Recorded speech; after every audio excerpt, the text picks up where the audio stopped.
Alrighty then, gamers. We're approaching the 5 p.m. CET. No, wait, CEST. 5 p.m. CEST, since we're on that summertime now in Europe mostly. And that marks the starting point for our Weekly Bounty Hunters FT7. If it's your first time with us, we are a weekly 1-7 show match event happening every Sunday for players of all skill levels and regions. And the name of the game is, of course, Guilty Gear Strive. I'm your usual host, Kyuke, and I'll be talking you through the action tonight in our 7 matches. So let's do a quick preview for what's to come for tonight before we get started. So our mini theme of sorts today will be newcomers and other new rare, or rather not new but rare phases. All in all, we've got what, 4, 5, 6? I think 6 new players. And out of the remaining players, we've got Elisium on her second Bounty Hunters match. We got Devitt, who is rather new addition to our roster. And also got Matiibo, a rare Finnish OG from the Exert days. Or I suppose from Strive point of view, you'd call anyone who played the old Gears an OG in a way. A couple of exciting characters in our roster as well. We managed to fit in one encore from last week. We have that debut event for ABBA. And this time we managed to have at least one ABBA matchup in the roster.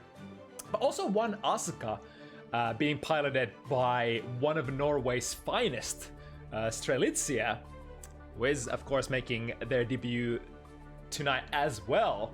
We got a really massive influx of new players. You generally try to fit newcomers in as well as possible, although due to how many signups we've had as of recent, have to, sometimes whatchamacall them, the priorities that some players have accumulated goes over, just being new. Maria versus Anna match in the 5th slot is the one match that was agreed upon before by the ladies. These are 2 war machines fighting somewhere between intermediate and top level. 2 players that tend to be too strong for intermediate tourneys, but who lack the necessary firepower to place perhaps top 8 in the, stacked open European brackets. But honestly, very few of us can boast that sort of feat to begin with. Certainly a fun matchup since the characters are extremely polarized versus one another, and of course Milia tends to be the least represented character in the Bounty Hunters roster. Let's see, what else super noteworthy? I believe Annatonio, our Giovanna player making their debut today, just recently took the Intermediate Cup Grand Championship belt, so big congrats to Annatonio for that. Speaking of them, I wonder what Annatonio's lore is. They are rocking the Finnish flag, if I recall correctly, but I believe their geolocation is in... is it in Denmark? Denmark? I think Denmark.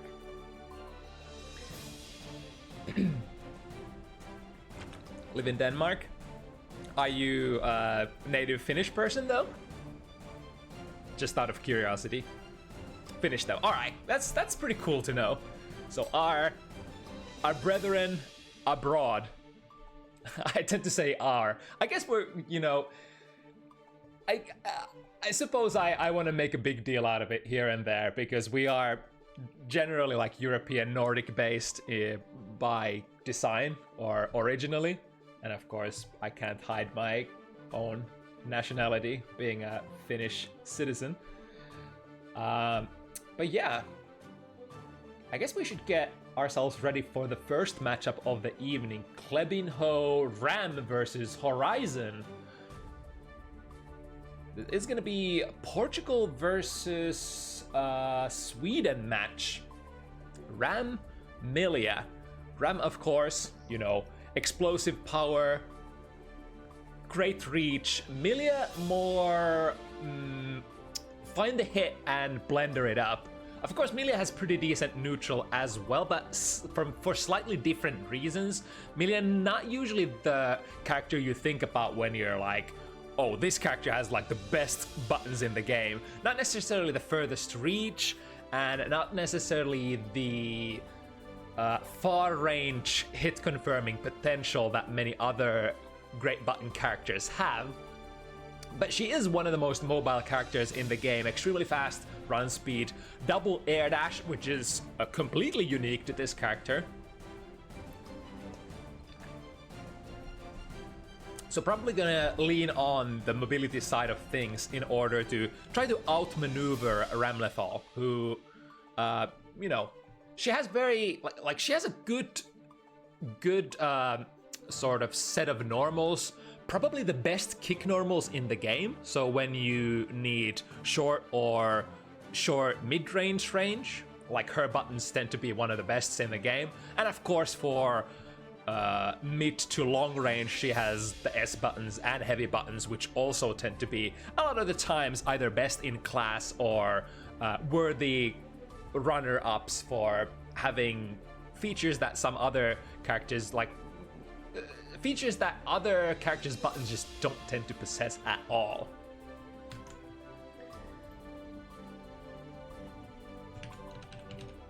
Let me give the players a signal that they can indeed start if they wish.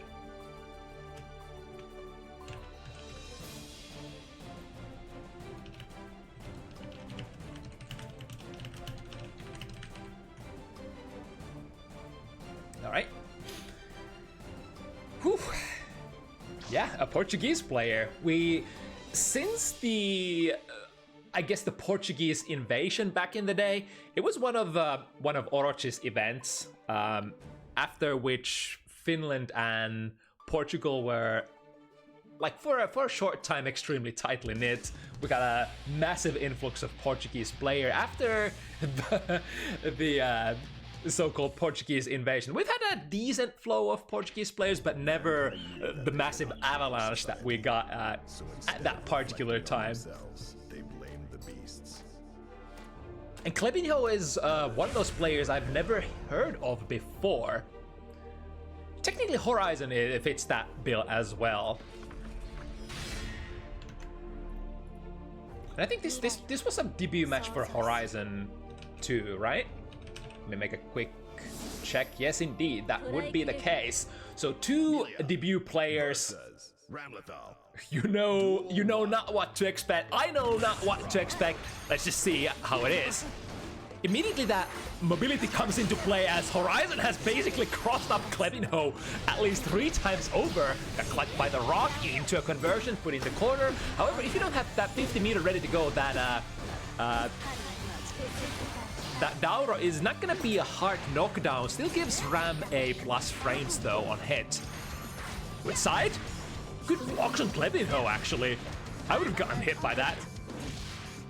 Go with the new improved Mirage into a throw. Gotta be very careful, gotta be ready. Both the Mirage and the Turbo Ball from those precarious close range situations can be an option for you to mix it up with a throw or a pressure reset.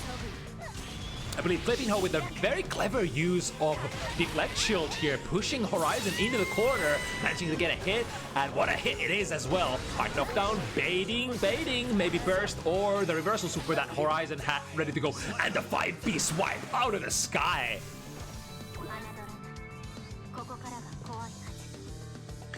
Ramlethal does have a very good 6B, but as all 6Bs, they are generally created fairly slow compared to some other standing buttons, and in that situation, I mean, if you sometimes you end up just misinputting the 6B and getting 5B for your troubles, but there are a lot of situations where you would go for the much faster starting 5B version of your general anti-airs. Sword explosion, forcing it with a 5K. Oh, good mash there, goes through Ondo completely, and a perfect spacing as well. Mortobato, rare miss there on the mid screens, or rather the mid range situation. Nice jump out, gets a hit on the way out as well. However, not able to put on the necessary pressure afterwards. Clebinho takes first for their name. But definitely lots of stuff happening here early on. This is like way past what you would consider rookie matchups. Lots of mobility. I think with like one unifying feature of when you have like super rookie matches is that the mobility, like moving around, spacing yourself out, tends to be like slightly off the mark. But these players here have speculated some really great spacing and movement options already, as if they knew the matchup. It's crazy, I know. Some players actually play the matches, or rather matchups, before, you know, it's go time and perform on the big screen. Ondo, it's only a one touch, so not too bad for Horizon. Still trying to look a way out of the corner, but the way has been denied by Clebinho. Here comes the super. Deal massive amount of damage, but also build a lot of resources back for Horizon in terms of tension. Of course, we are at that full burst gauge still, but it's gonna be very hard justifying using that here at the very end of the round when you would have to make such a massive comeback in terms of life. Round start 6B, ends up doing the deed against Bar Slash. It's the universal feature of those buttons. Too close there. Horizon swing with a Bar Slash and preventing the rock from going active. But as it is the case with Milia, you would love to have a very clean heart knockdown to be able to access your nice overhead block there. You would have to get a clean heart knockdown to be able to set up the shop, so to speak. Frame trap with a hair car, still not a clean knockdown. Set up the mix-up situation. And as long as that mix-up, that Milia disc mix-up doesn't come into play, Clebinho is gonna be just fine, taking just a couple of stray hits.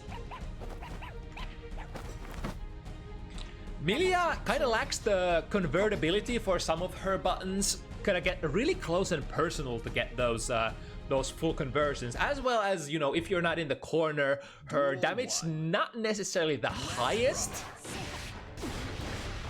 So Clebinho can afford to make a lot of mistakes as long as, you know, Horizon doesn't find the hits that go into the blender setup. Ooh, speaking of big hits, not able to fully hit confirm that jump heavy. But still, good flow here for Clebinho. Even when the combos stop, or combos drop, always ready to pick up the pressure afterwards. Slightly unfortunate, popping the opponent out of the momentum towards the corner here. Here we go with a clean setup. The cross up immediately gets the hit. This is what Milia is all about. Neutral jump. I feel like the dash momentum was meant to kind of evade the reversal super here for Horizon. However, not enough. The momentum actually keeping you on the front side, which made Horizon fall straight into the Mortobato. Great idea, but just a very couple of pixels too far from the perfect execution. 3-0 for Clebinho so far.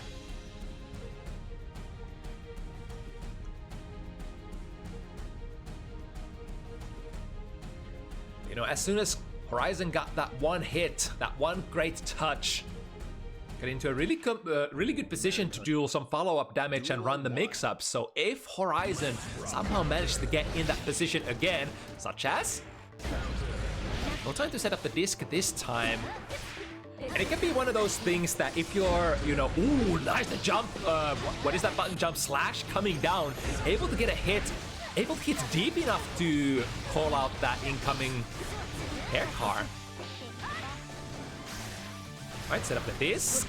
Not the cleanest, but we still get a decent amount of frame advantage out of that. Fully charged 5D, this will be a lot of damage unless Clebinho is willing to burst. They are. Also, player names are flipped, so let me flip those in their proper positions.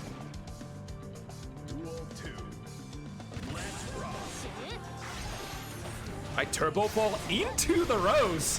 What's that called? Catapult? There we go, once again, turbo fall.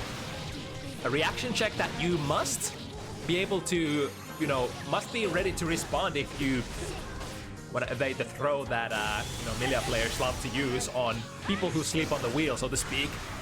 Onto the other side. One thing has to be said, Clebinho has had really great left-right blocks so far. So not getting opened up by the most basic left-right shenanigans. Plus frames out of the Dauro. RC still. Oh, it's too close there. Even with the YRC plus frames, I wonder, Horizon must have played must have been either very late there or played a micro dash that took a little too long. There is a lot of variation in terms of like what kind of YRC situations you can get in terms of spacing. Point blank, you of course generally should be like airtight enough to play, or you should be plus enough to play airtight lows if you wish, to catch the opponent trying to mash a throw or, you know, swirl a DP or whatever, that sort of thing. Momentum burst by Horizon, trying to keep Clebinho in the corner. Finds the low, immediate burst from Clebinho. Fighting for the position, is still able to contain in the corner, and finally we got the clean setups going. YRC, mix-up, 5D, there was so many different mix-ups there. It was a cross-up and an overhead at the same time. Here we go, wall break, and the kill, there we go. That's the clean round that we've been looking for Horizon so far. And more of those.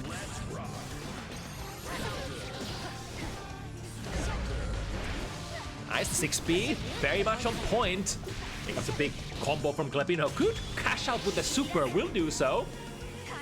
There's an option here, you know, you can see the super building, again, a lot of burst back for Horizon, so we'll basically guarantee almost that your opponent is gonna get their burst back from like less than half of burst gauge.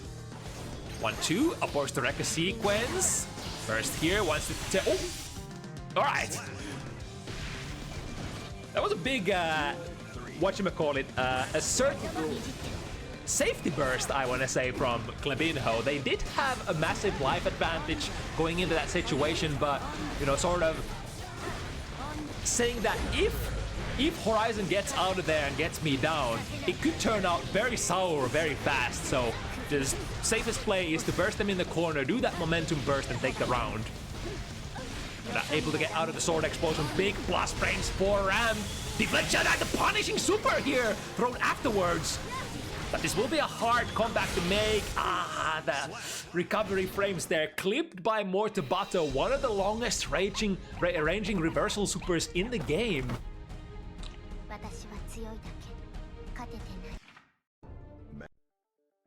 Choosing how you end your pressure and the amount of you know, gaps you leave in your pressure is extremely vital against Ramlethal. Ramlethal is probably one of the best characters in the game for punishing enders that are too unsafe on block with Matiibo due to its massive range. Alright, comboing into Ondo. That's gonna reset the opponent in front of them. Of course, the rock that you throw, very slow on startup. Oh, but hold that thought. We got a counter hit here, leading into a clean setup. Try to go the turbo fall into 5D again. Clebinho having none of it this time. Has seen that option from Horizon a couple of times and perhaps has deemed that, you know, maybe I should be pressing buttons if the gaps are way too wide. Then why should I not? Why should I not be naughty? RC, keep up the pressure, go in place their own fully charged 5D. Taste your own medicine. Horizon getting the burst back just in the nick of time and surviving with not the biggest amount of buffer for health, but we could still potentially make this comeback, especially since we have 50 meter ready to go. Uses it here, goes for the throw a little too early or perhaps too far. We shall never know. The Rekka 1, 2, 3 into RC and into a quick overhead. Or, I mean, not the quickest overhead, but, you know, let's say, pseudo instant overhead of sorts, I guess. You do have to stand up to block that very deep hitting jump heavy, although it does have quite a bit of startup time.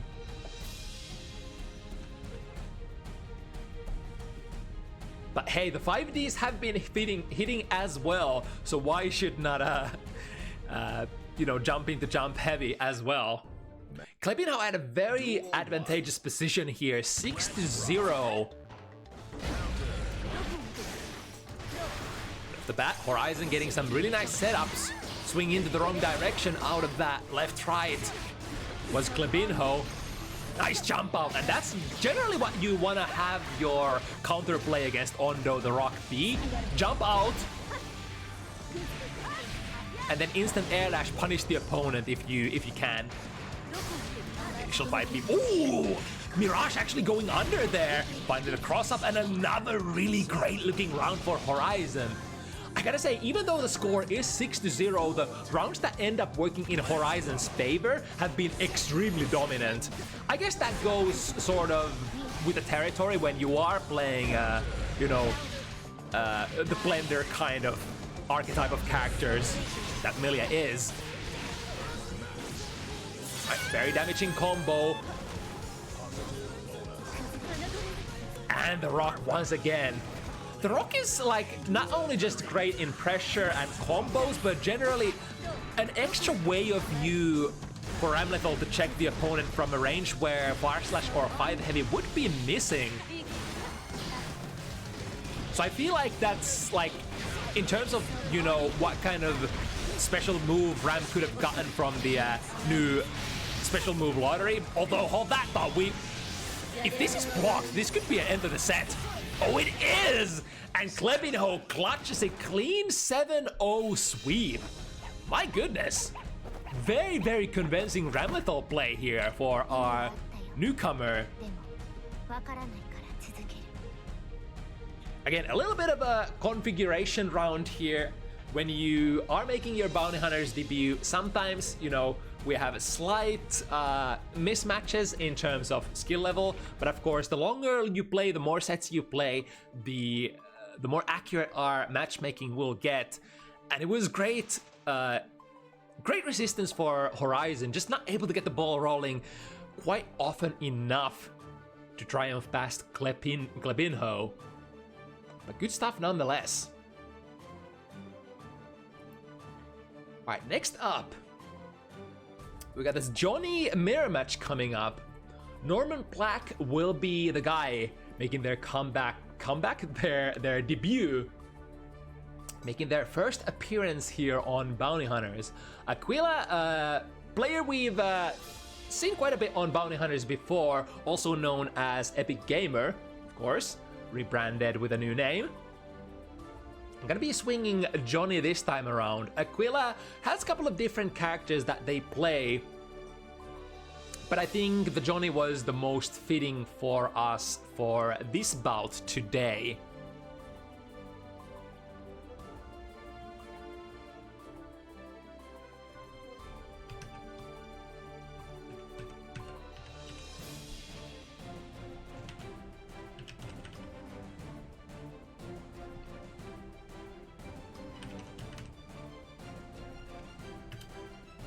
Just a moment.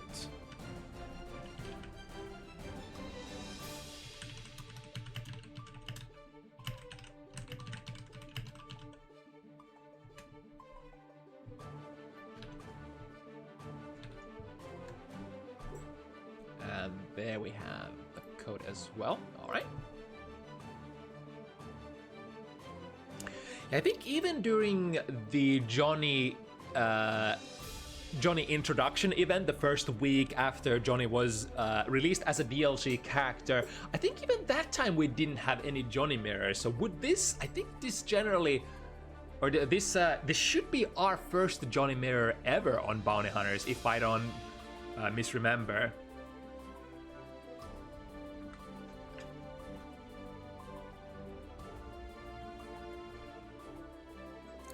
Very far-reaching character. They do sort of tag Johnny as a zoner character, which I guess is not too far from the truth.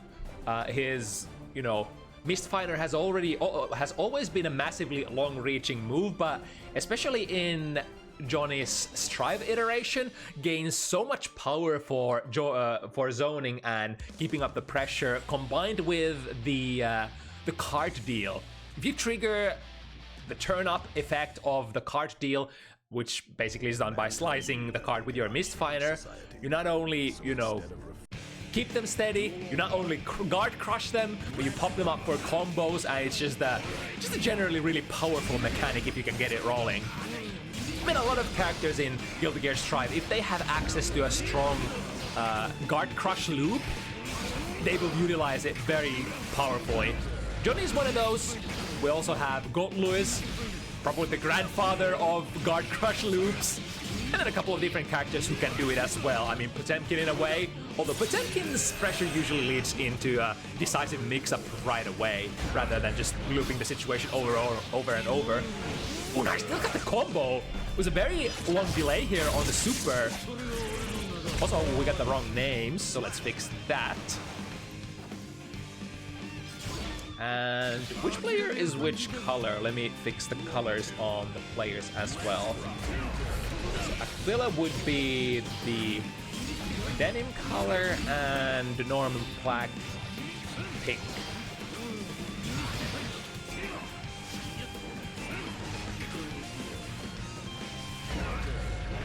Right, Far Slash. That Far Slash very reminiscent of Johnny's ult. Sorry, not Far Slash, Close Slash. Very reminiscent of Johnny's ult, Close Slash, which tended to be extremely fast move that could reach opponent even accidentally in the air. It is one of the Close Slashes that have the best anti-air hitboxes in the game, so it's extremely difficult to try to air dash over Johnny. Because if Johnny just presses Close Slash, there's a huge chance that you are going to be tagged by that massive vertical hitbox that extends from that Close Slash. And it's a very amazing combo starter, as basically is any Close Slash when it comes to Guilty Gear Strive. Basically the one starter that never prorates at all for any character. Right, the card is left behind. Both players. Oh, what was that move combining here? It is Norman who gets the deal RC out faster. It's the wall break here. Soft knockdown though. D into a big combo. Or I mean, was to be a big combo and a little bit of a combo drop there though. Be very careful missing or rather whiffing those heavy buttons. I think Johnny has some of the longest recoveries for their heavy buttons, like 2 heavy, for example, 5 heavy, 6 heavy. Some of those buttons have even as long as like straight up 60 frames of recovery as well.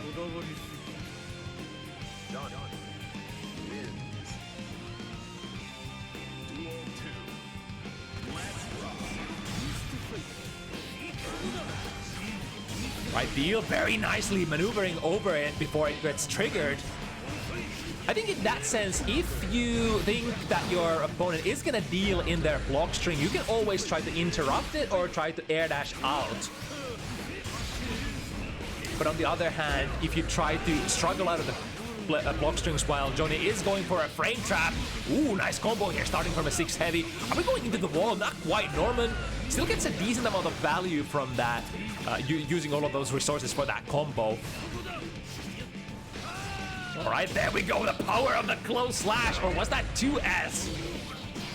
Or either 2 heavy. RC should be able to pick up the combo and closing it out with a super, making sure that we have the heart knockdown. And again, waiting for the instant air dash, very patient, no reaction until the opponent is basically in a position where they can't really contest with a lot of stuff. 2-0 for Norman. Starting out very strong here. And I think generally very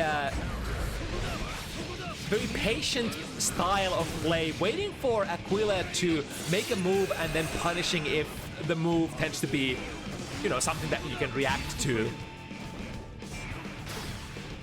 No, Mistfinder cancel. However, I think the missed cancels in the Guilty Gear Strive tend to not be very plus, so can be disrespected by your opponent. Here we go once again, the Close Slash anti-air that has been the playmaker for NormanBlack so far. Attacked out of the sky, even on block, that is going to be quite plus on block, even though the grounded version of the Mistfinder wouldn't. To block string, what do we got? There we go, there's the frame trap, but we were talking about assuming the Mistfinder stands. Oh, a little too close here. It will be reversals by Aquila. The Mistfinder stands still, even combined with the forward or the backdash out of it, is gonna basically create frame traps that start combos, which is very potent combined, especially with the, you know, missed stands into forward dash, cancel it, and into throw. Can actually create some real strike throw mix-ups like so, I believe. Turn up is gonna trigger, not picked up by Aquila though. This is the anti-air attempt. NormanBlack deals. Good response there from Aquila. If something, Aquila has been very active for, you know, trying to call out those bluff-ish trades. So when you're trying to take advantage of your opponent sleeping on the wheel while they're blocking pressure. Very patient here, finds the 2S into a combo. Did have the resources to potentially kill here. Just waiting for a super, don't even need it, just keep up with the basic combo.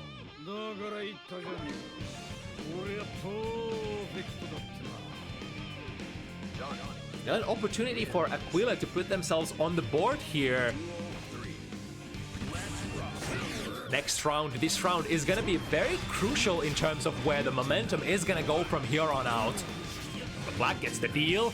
Yeah, with the threat of striking into the card, playing with, oh, nice backstep though. There's a little bit of a micro walk backwards, making the throw range actually win. Far slash Mistfinder tries to deal, however, NormanBlack already on an intercept trajectory, and here we go. As soon as the Mistfinder stands, during which you won't be able to block, so that super was technically an unblockable there. Go able to avoid the deal from the sky. And once again, attacked by the grounded Mistfinder. Here we go, deal into it. We'll be able to pick up the combo and the kill as well. This should be, yes indeed, Aquila is on the board finally. And this will make sure that Aquila is very, very close to Norman here. Won't be able to let them run away with the momentum. And probably won't have to sweat either this early to the FT7 set. It is, of course, the greatest strategy if your opponent runs away with like 3, 4, even 5 rounds to start with. That can be very demoralizing in terms of like how much, if you keep thinking about how much work you have to do after that. Ooh, interesting, completely avoiding the Mistfinder as well as the turn-up hitbox. Ooh, the deal from the sky actually working out this time. Close slash anti-air once again. Why would we use our teeny tiny little 6P that doesn't even deal that much of damage if we can get the big Chad anti-air close slash with massive rewards? Here we go, Aquila on the hunt. Aborts the combo, goes into the deal turn up. Oh, the low is the name of the game here. And we'll be able to finish the round here with just a couple of slices.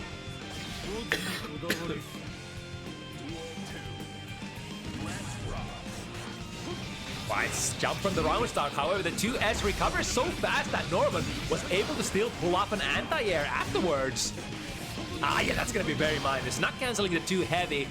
I believe 2 heavy is one of those heavy buttons that is close to like 1 second of full recovery on block. Right, far slash 5. There was a frame trap there. Norman, oh, speaking of frame traps, a massive one there. Perhaps a combo drop, perhaps a happy little accident, perhaps a reset, we shall never know. All that remains to be said at the end there was that the 6 heavy indeed hit as counter hit. And that was so much incoming damage for Norman at the end there. No way to survive. Right, finding a low, setting up the guard crush. But without the existence of the card on the floor, it'll be harder to keep your pressure going. Of course, the most optimal scenario is if you could, out of your hard knockdown, deal a card, trigger the guard crush, and then land a hit after that, so that you don't ever have to bluff another deal. You can just go for a natural deal between your combos and your hits. And I guess a lot of the... I mean, a lot of players, including myself, have had decent amount of troubles, you know, surviving Johnny's guard crush loops. Unless you know when and where to try to take your turn, it can be one of those things where you just don't really get a turn to play unless you unleash like Wire C or your Blue Burst. And then your primary means of, you know, coming out of the matchup victorious is to try to win at neutral and never get put into this situation. Ooh, was that not minus that time? Info deal into pop up from the turn up again. Were you jumping, boy? I'm just gonna turn up every single time. Trying to interrupt the sequence. Where are we going here? Murasaki into the guard crash once again. But good jump out of the throw mix-up. NormanBlack with very little health left to spare. Looking to make a comeback, potentially. No, straight lands into the close slash of Aquila's. One thing going in Norman's way is the double amount of burst that they are gonna have going into this round. Oh, wait, the turn-up actually whiffed there. Was that a little too early or maybe a spacing issue? Aquila will be super happy about that. Out of that jump K, able to almost mount a successful combo. NormanBlack though. Oh, they're getting their whip extended hitbox punished by the reversal super. Now an opportunity for Aquila. Players have been going back and forth. Trade with a close slash. Not a favorable one, I suppose, for Aquila that time. Heal. Yes, instant dare dash out of the turn up hitbox. Alright, NormanBlack. Mounting the same game plan here.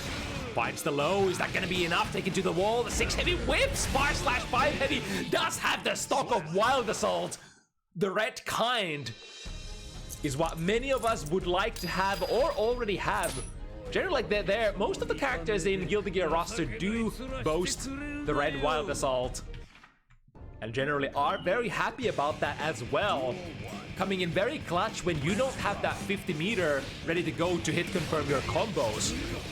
Wild Assault got you back. Ooh, anti-airing the landing frames with 2S here instead of the close slash this time. There we go, nice air dash out of there. 6K into... what's that move called again? Ensenga? Lost it for a while during Exert, but gained it back here in Guilty Gear Strive. Well, slash and trigger the pop up. This is the combo here, though. Aquila. Both players trying to find a decisive hit, set it up. Ooh, nice air movement, able to avoid the pop up the hitbox. Nice 5K picks up still, gets the wall break and gets the kill. Clean one. Some of these Johnny combos are not the easiest one to pull off for sure. I think the most hardest ones have like decently hard links, some of which you have to make mist cancel into normal kind of pickups, which are definitely not, I guess, beginner-friendly combos by no stretch of imagination. 5D into... okay, I guess drop the combo initially, but able to dash under so that the burst does not keep them in the corner. Wall slash goes active before Mistfinder, and now Norman. Give the wall break. The 2 heavy actually ends up whipping too high up on the wall. Get a second try. Super is available. Ooh, drops the combo. But still saves it. And keeps the momentum going. Norman, 5-1 lead here.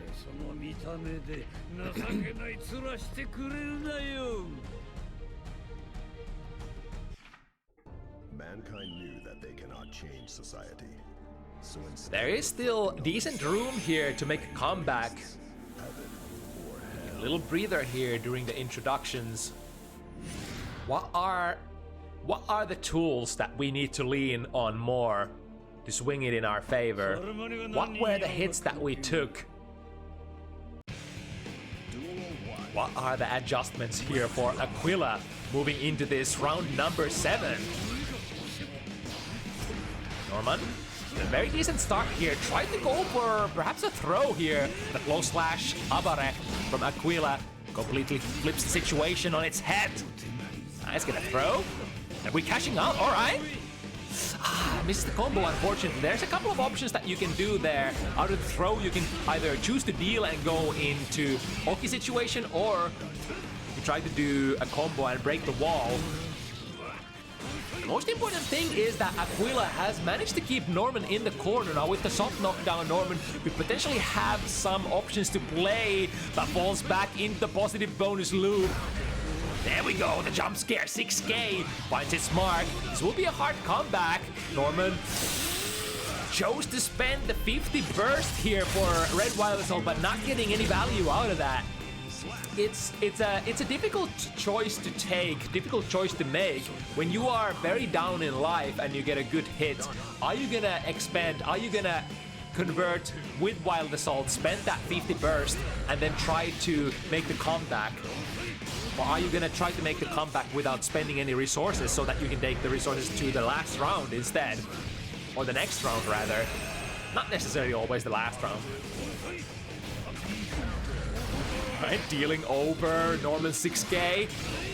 Punish here on the landing. I think the vault deal is, depending on your spacing and your timing, can be punishable. Sometimes maybe safe, but generally you would have to spend RC on it to, you know, keep up the momentum afterwards. Ooh, rare footage of missing with the close slash anti-air here. Norman able to land and tag that startup of the 5D with their own fast 2K. Very interesting situation. It makes you always wonder if that 5D was a misinput or if they meant to do it. I mean, it's a fairly, well, I don't want to say fairly common, but it is somewhat, you know, common situation for certain players to try to catch opponents' landing recovery frames with the use of 5D. I know some players do love to utilize that tech. Five heavy here from Aquila hits first. Do we have an anti-air? No, sir. Deal into, turn up.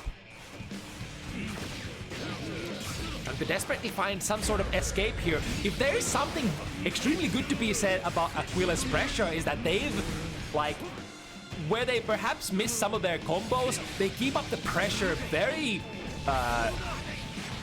well. Here we go with the reversal. Oh, but the close slash actually recovers in time. Save meaties, anyone?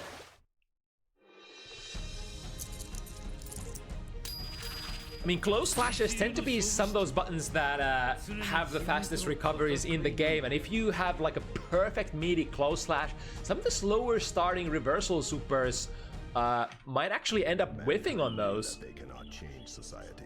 It really depends on what super you are working with, and of course the timing of your meaty close slash. I mean, generally you would go for your lighter buttons if you wanted to have reversal super safe meaties. Here we go, and a nice conversion as well. Didn't quite have the time to pull the trigger there with a resource burn to get a hard knockdown, but still, we are flowing. It's super. That should take them in the corner, and the hard knockdown. Not quite the kill, but this will lead into positive bonus loop if they so desire. Opting to sort of hold a slightly more defensive posture here, Norman. Air dash over, get the jump K. No close slash in sight this time. I mean, I guess it's been like mostly Norman's tech, Norman's, you know, way of dealing with the air dashes over to anti-aim them with close slashes. Ooh, what a whip punish there from half screen away by Aquila. Once hit with Mistfire, deals in front. That was very nice. Kind of preparatory deal in front between the characters and then slicing it in case Norman wants this approach. Ah, the ball startup gets ticked here by Joker Trick. And now, reversal super from a very safe distance, Norman. Setting up the deal again. OTG Mistfinder pops up Aquila into the air, but no pickup there on the super. Remember, Johnny is one of the more execution extensive characters, so very understandable if sometimes the rookie level characters don't have the most, you know, highest hitting combos. Trigger the pop up once, or the turn up once again, and again. The guard transition real. Finally, Norman choosing to spend the blue burst to get out of the situation. Is that gonna be it? Yes, indeed. NormanBlack. Even like, I dare say NormanBlack probably spent way more time in the corner than Aquila did during this set. Yet, still able to have a positive score here. Very interesting in terms of how the styles of the players clashed here. Aquila way more pressure oriented, got to, you know, keep up the pressure, you know, way more often than NormanBlack. However, the combo conversions for Norman were, I guess, generally more successful, increasing your firepower in that way, your ability to close out rounds, and making a difference in that sort of way. Alright, good stuff. Moving into the third one of the evening, more Johnny gameplay on horizon here. So it's McNuggleton. Oh, now it's coming back to me, isn't it? Nuggleton and Johnny. We had an extensively long Johnny saga here for Nuggleton, but I think in the end, Nuggleton was not able to grasp a single win on Bounty Hunters while playing Johnny, which was extremely unfortunate because a lot of his matches tended to go like 7-6, completely down to the wire. Now, Nuggleton's opponent today is going to be Murasaki, a Nagoriyuki player from Germany. This is in fact a German mirror, but I think the players still have not played against each other before, as far as I could understand.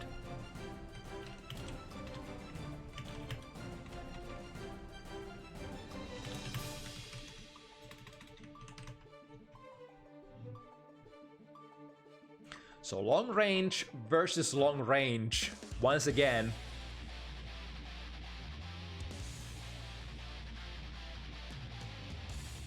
Nago generally unlocks his long-range game by going higher up on blood, which, depending on the matchup, could be a good thing or could be a bad thing, depending on how your opponent deals with, you know, your level 3 situation.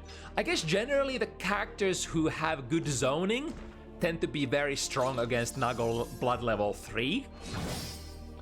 Which technically means that their favorable game plan would be first let Nago burn themselves to level 2, level 3 range, and then start your game plan as safely as possible. Because if you try to struggle and try to poke Nago's strong neutral skipping moves, such as like Beyblade or Clone Pukyo, you run really high risk of just getting tagged and getting comboed for half of your life. Nago-con has been able to procure the corner position here first. Playing it very safe, using the back. Ooh, here we go. Murasaki with the abare. Not too late either. That risk gauge was starting to flash up. In fact, taking it from left to right, corner to corner, and a big counter hit anti-air here. But White Wild Assault passed the deal. Now let me show you a good deal here. Super. Not able to unleash the super, unfortunately, so this is gonna be a soft knockdown.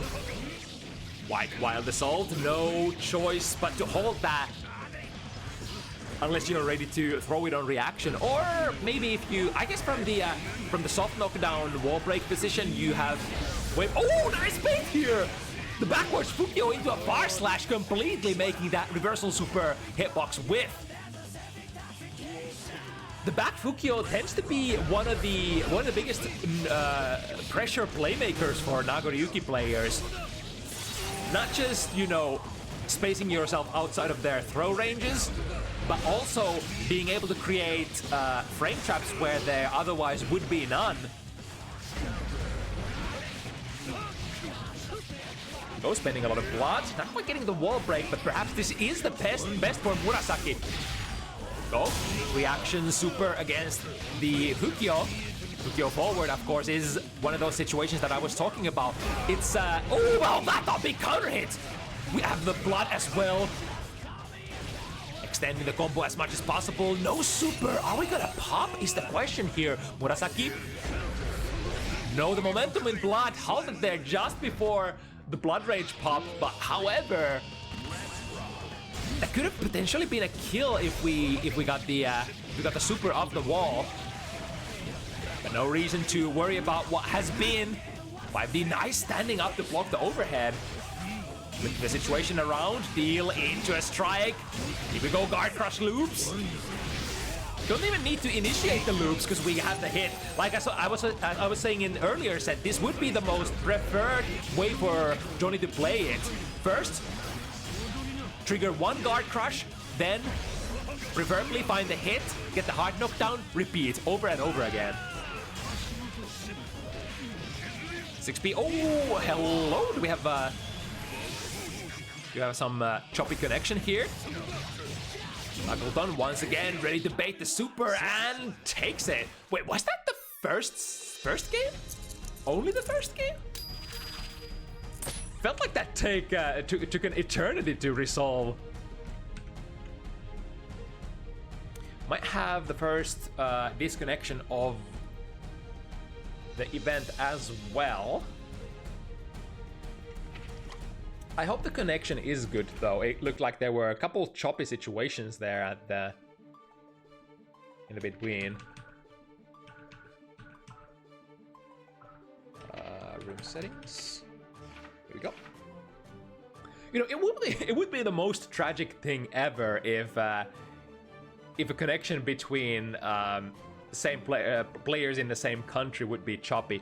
Although I have heard about, you know, some stories of I think Germany has the same problem as UK at times, where depending on what internet service provider you are using, sometimes even players within the same country might have bad connections to one another.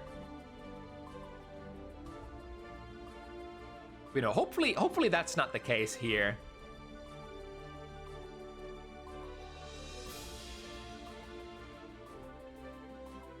Yeah, I think McNuggleton did say that the connection is a bit wonky. It's such a tragedy. Oh, internet. Maybe sometime in the near future we could have perfect internet architecture and perfect routing everywhere.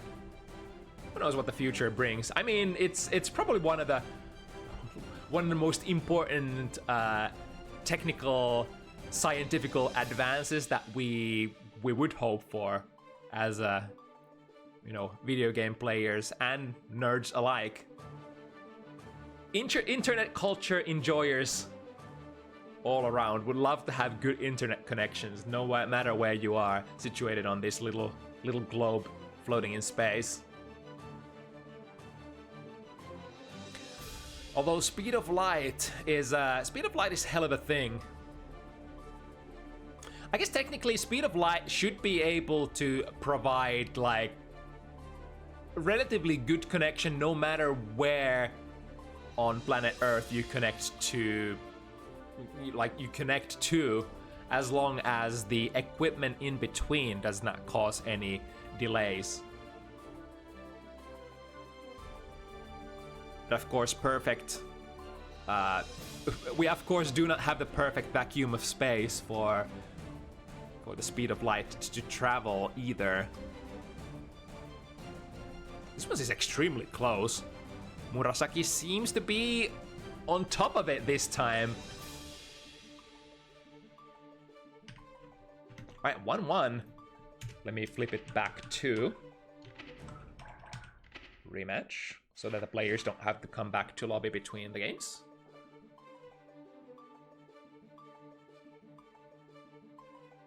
Yeah, it's usually equipment in between that has the issues. Unfortunately so.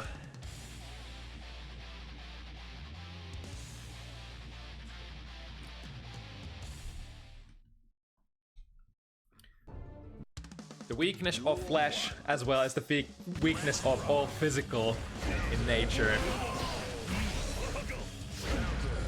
Ooh, that was interesting.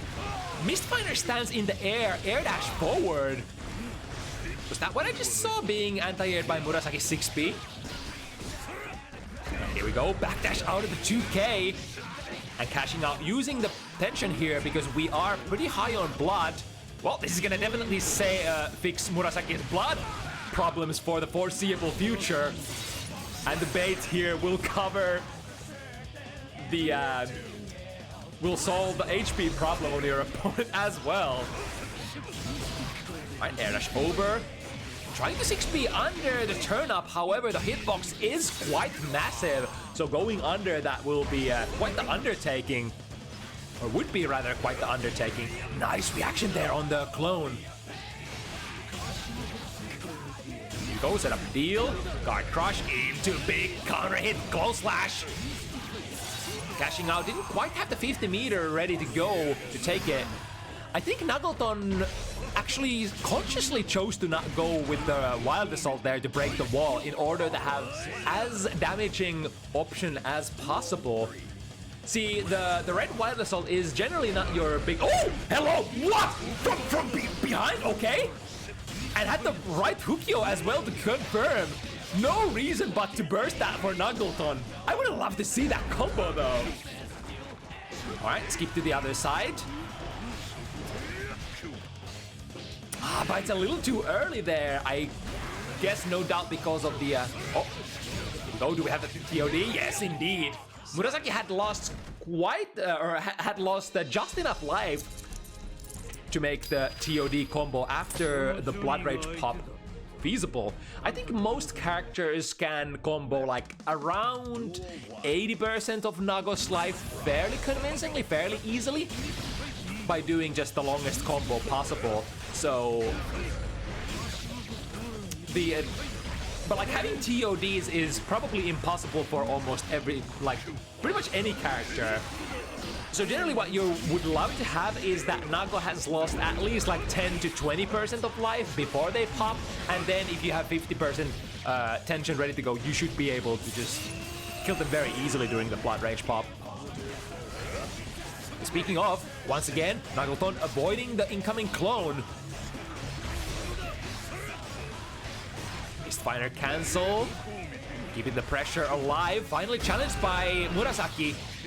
Both players so full on that burst meter. Using a Joker trick here. It is kind of choppy, isn't it? Here we go. Was that a safe jump? Is the question that we are asking. No, punishing the landing frames.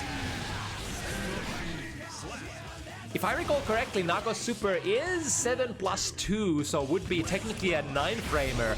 And between being a 9 and 10-framer tends to be like the magical number for a lot of characters. Some characters will be able to safe jump 9-framers, some characters won't. No deal. Hit the guard crush again. Find the hit. Yep, deal again. This is the loop. But was McNuggleton far enough away? No, this super reaches so damn far. Not getting the, not quite getting the animation. But I think for Nago to get the, just the tip hit on Shizuriyuki is good in, pretty good as well, because you can combo afterwards. We get like shield by Knuggles. Completely avoiding the white Wild Assault here from Murasaki. Nice moves. It's infamously hard to dodge that white Wild Assault since the latest patch changes, because it does reach a little further than the initial iteration of Wild Assault in Season 3. Yeah, case in point. Still catches McNuggleton from the back jump momentum. Oh, that's gonna be a whiff though. Is there even an OTG? Yeah, but it's gonna lead into a true punish here. Let's see how much McNuggleton wants to spend on this combo. Sends it very safely. Oh, never mind, we're milking everything out of it. The red Wild Assault as well. Well, that will surely get the hard knockdown, or sorry, the wall break. Immediately goes into the white Wild Assault. We are kind of high on blood here. Tried to fix the blood situation with a far slash bite. However, McNuggleton has probably seen those moves before and will fuzzy jump out of that potential mix-up. I guess the most optimal counterplay against that would be to always IBFD against the far slash sequence. But of course, being a very difficult input, you're not always gonna be hitting that. So sometimes you'll just have to keep on fuzzy blocking normally and risk potentially getting caught, delayed by your opponent.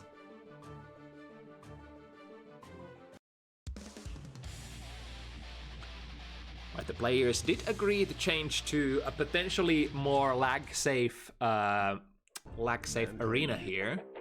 Duel 1. Let's rock. I think. Wait, didn't we have this? Yeah, it was a different arena last time, right? Landing straight into the far slash. Gonna bring decent amount of blood back, and this will bring even more. Clone will go through everything. Went for an immediate air throw there and whipping, getting punished on the way down. And now Knuggles. Chance to get the wall. Is this gonna go far enough? Not quite, but still. Steady position in the corner. Let's see if this was a safe jump. No, still forward moving from the air dash. The patience there, staring lovingly into the eyes of McNuggleton. Kind of a game of chicken. Who's gonna blink first? Who's gonna press a button first? And if you do, did your opponent perhaps press their buttons earlier than you did? There it is again, the same 6B. I believe Is it actually Mistfinder dash that you're doing out of that airborne Mistfinder? I wasn't even sure that Johnny had that, or that's what it actually looked like. Am I tripping here? Does Johnny in Guilty Gear Strive have a Mistfinder air dash?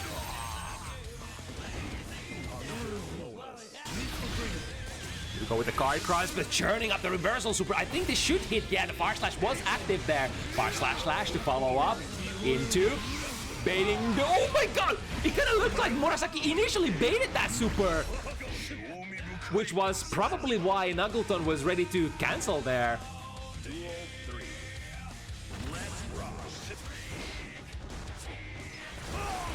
Alright, switching positions, and the trajectory was very nice for McNuggleton there, able to be completely safe against that potential anti-air Beyblade. This time it's Murasaki who ends up jumping out of the far slash. Alright, it's developing. It's developing. I guess that would be one response that you can take if you think your opponent is gonna be fuzzy jumping out of your far slash bite, right? To just chase them and throw them, air throw them as a result. Speaking of throwing, this character has pretty decent throw range, so the throw range up are definitely way powerful than any other character in the game. Duel 1. Let's rock. I mean, I guess technically Potemkin has the increased throw range as well, but Potemkin has other really good options, such as the 5-frame buster that you tend to lean on because of the rewards. Ooh, Mistfinder cancel pressure? Real? Not able to initially pop that card. Does it now though? Deal? Oh, that was tricky. Positioned himself in just outside of the throw range, dealing so that if your opponent is gonna try to wake up with a throw, they are gonna miss it, and then the big counter hit Mistfinder coming through after that. Go with the back throw. That's burning a lot of blood, however, forcing a mix-up here. McNuggleton not able to jump out of that one. Oh, baby. This is literally the name of Nagoriyuki's game plan. The willingness, when you're willing to take the risk and push it, and then the forced mix-up, if your opponent guesses wrong, you are gonna get out of the sticky situation. Ooh, nice whip punish there. Even if McNuggleton was full screen here, the Joker trick doing the deed. Where C, get off me. Let's see what... Yo, the backdash! The backdash able to evade the full active frames of the Beyblade. I am actually shook. And Joker trick going through. clone, I guess technically not go, I mean, they don't nullify each other as far as I know, but simply won't interact with each other. So if the clone is not already, you know, in your face, should be able to poke Nagoriyuki out of that clone Hukyo fairly consistently. And Joker Trick is one of the fastest supers in the game as well.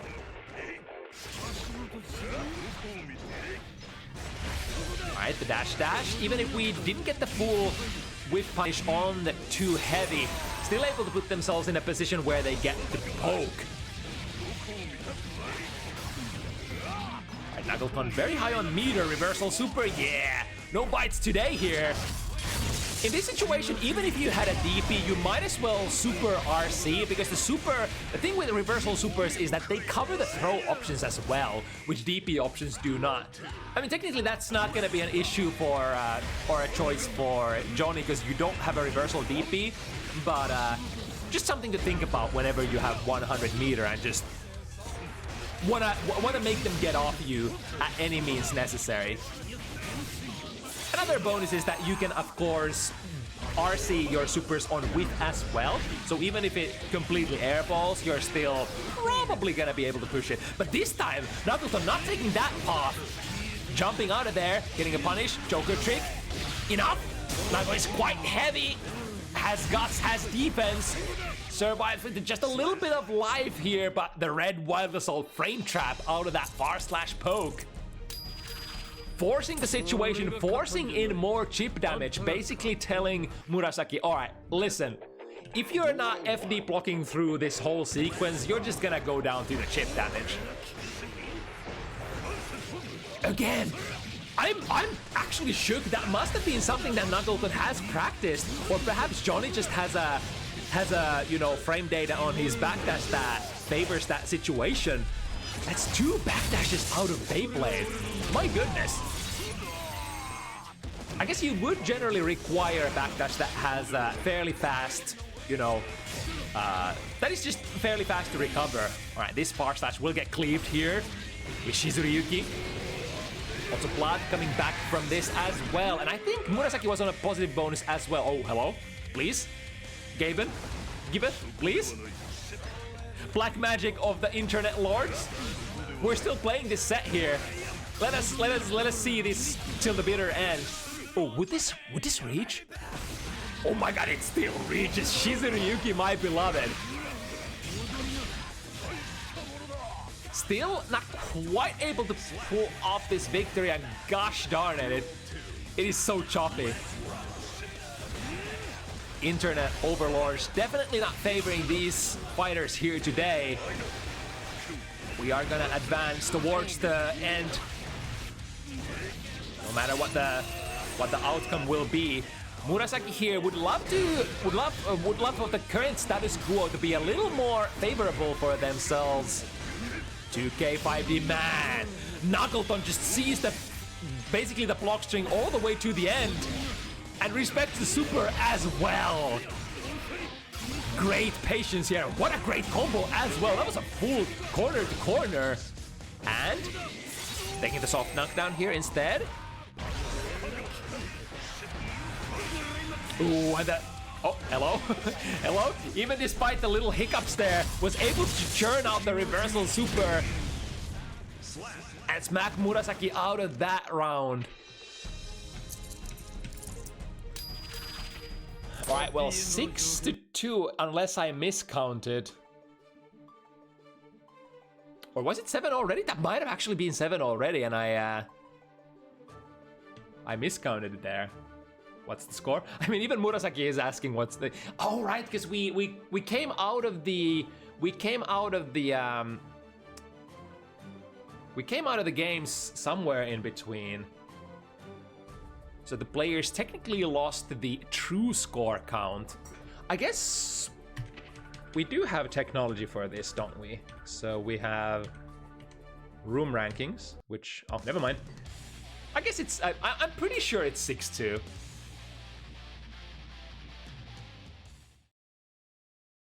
I'm fairly sure. I mean, technically, even after the set, we can check if there was more than 7 wins for McNuggleton and confirm that.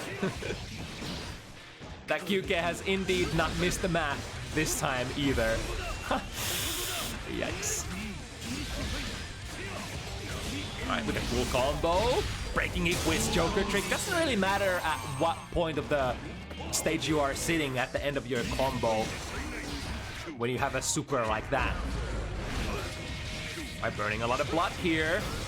No doubt gonna go into the wall break. Getting it with a 6 heavy instead of the super. This will not favor Murasaki going into the next stage. If the backdash out of that 2 heavy. So choppy, however, we must see it till the end. Any wall break would be good here. Didn't have the Joker trick this time, and in those situations where you don't have the 50, you do have to make your way to the wall and try to break it with your normals, which might be ever so harder because of the choppy connection. Now Wild Assault pushing through the cart that was not triggered in time. Got this meta here, completely shifting. Far Slash ends up whipping both players, trying to look for that hit. Here comes McNuggleton, able to pop the card, but the turn-up hitbox didn't quite reach Murasaki here. 5k, 6 heavy, we are gonna break the wall with a super. And this could be the last mix-up of the set, right? McNuggleton, set point. Murasaki, no 50 meter left to spend. Goes for the gold burst, which will make on block themselves safe. But now, Murasaki has quite a massive hill here to climb if they want to pull out of this sticky situation victorious. He's just walking here like God, but attack!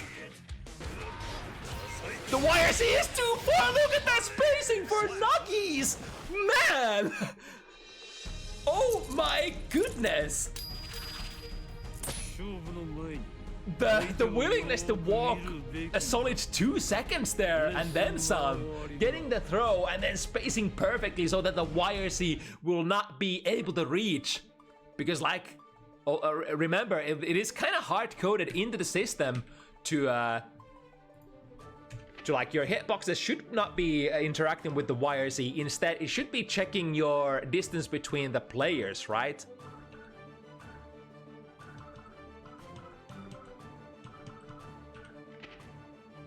Oh, I guess we missed our opportunity to check if the score was counted properly. Anyway, next up, another pair of newcomers here. Annatonio, Giovanna, representing, I guess, 50-50 Finland and Denmark.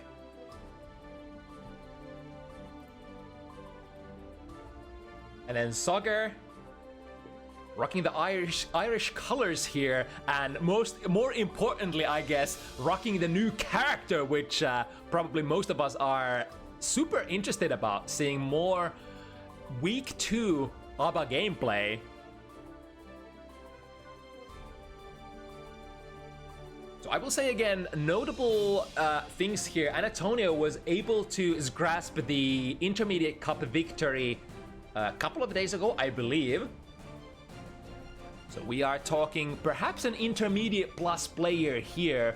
Zoggere, you know, of course a strong player that I've actually never seen Zoggere play before, but I've heard the name flowing around in tournaments, in all sorts of places, in Celestial.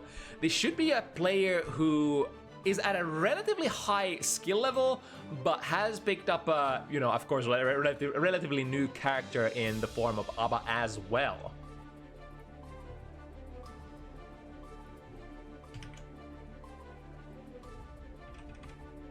Let me signal the players that they can start.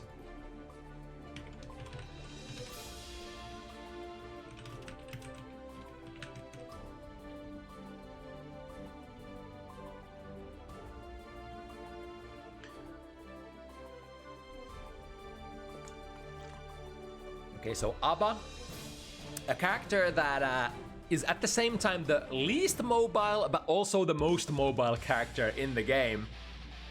And then Giovanna, who is just one of the most mobile characters in the game, period. Was Denmark just mentioned? Technically, yeah. Even though Annatonio is a Finnish native, is hailing from Denmark as of current. Lives in Denmark, so Yeah, technically a Danish player. Technically a Finnish player, depending on your interpretation.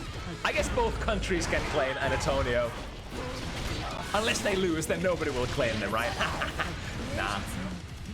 A plus frames from the key crab. Ooh, nice interruption there from 5k and goes into the full... I was about to say full conversion, but not quite. Check in the low. Ooh, nice 2S there. Zoggere was completely aware, the awareness there for what options could follow from Geo player. I'm already seeing a lot of very delicate, very new-ish pressure tag from Zoggere that's been flowing around in Twitter. So this should be a very high-level ABBA set. Now, of course, the problem for ABBA is at round start when you always start with that normal mode. You would love to switch to the Moroha mode, but you would also probably love to build a little bit of extra and not just activate with health gauge ready to go so that you can make sure that you remain in Moroha mode as long as possible. Now the empowered spiral arrow, big guard crush, big plus frames, and a cash out. ABBA is a fairly thick girl though. Lots of guts, lots of defense, so can take probably 1 or 2 combos more than your average Guilty Gear Stripe character. Danzai goes through. No pressing buttons here. Danzai again. FD though pushes it away. So Danzai is kind of a hard commit option to basically saying, I think the opponent is going to be pressing buttons and or not FDing. But if they FD, you're basically pushing yourself away in distance where they have options to backdash, to jump out, perhaps even press buttons. Ooh, what a big jump scare out of the corner here during the Moroha mode. No fear whatsoever for Annatonio. Fighting for the first round or game victory of this set. Empowered flip kick will move Zoggere ever so closer towards the corner, finishing it with a super hard knockdown. Looking good. The Zoggere still with that 50 Moroha ready to go, ready to be unleashed at a moment's notice. We would love to get out of this pressure though before we can do that. Jump D, keep drop, plus frames on block. Here we go, activation. Misses with the close slash. 2k into. We have accumulated enough tension. Look at the damage coming in. But Zoggere will have to find a way to uninstall here. No, just going in. Oh, okay. Just a hit, uninstall, and then into the mode once again. Hold this. Yeah, it's gonna land as a hit and get pressure from pretty much anywhere on the screen. I think people have slowly awakened to the power of that, what's that super called? The Keeper of the Key or something? The Kick Super. Especially when you are in Moroha mode. That thing is absolutely dreadful to deal with.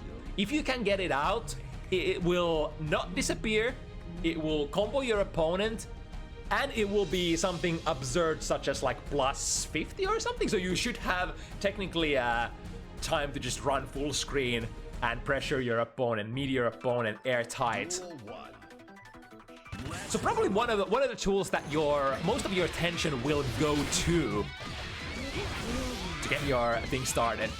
It's a really great tool if your opponent like bursts you in Moroha mode as well, and they burst you before your Moroha pop was coming out, then it's a really great move to just get back in there safe or get a safe uninstall.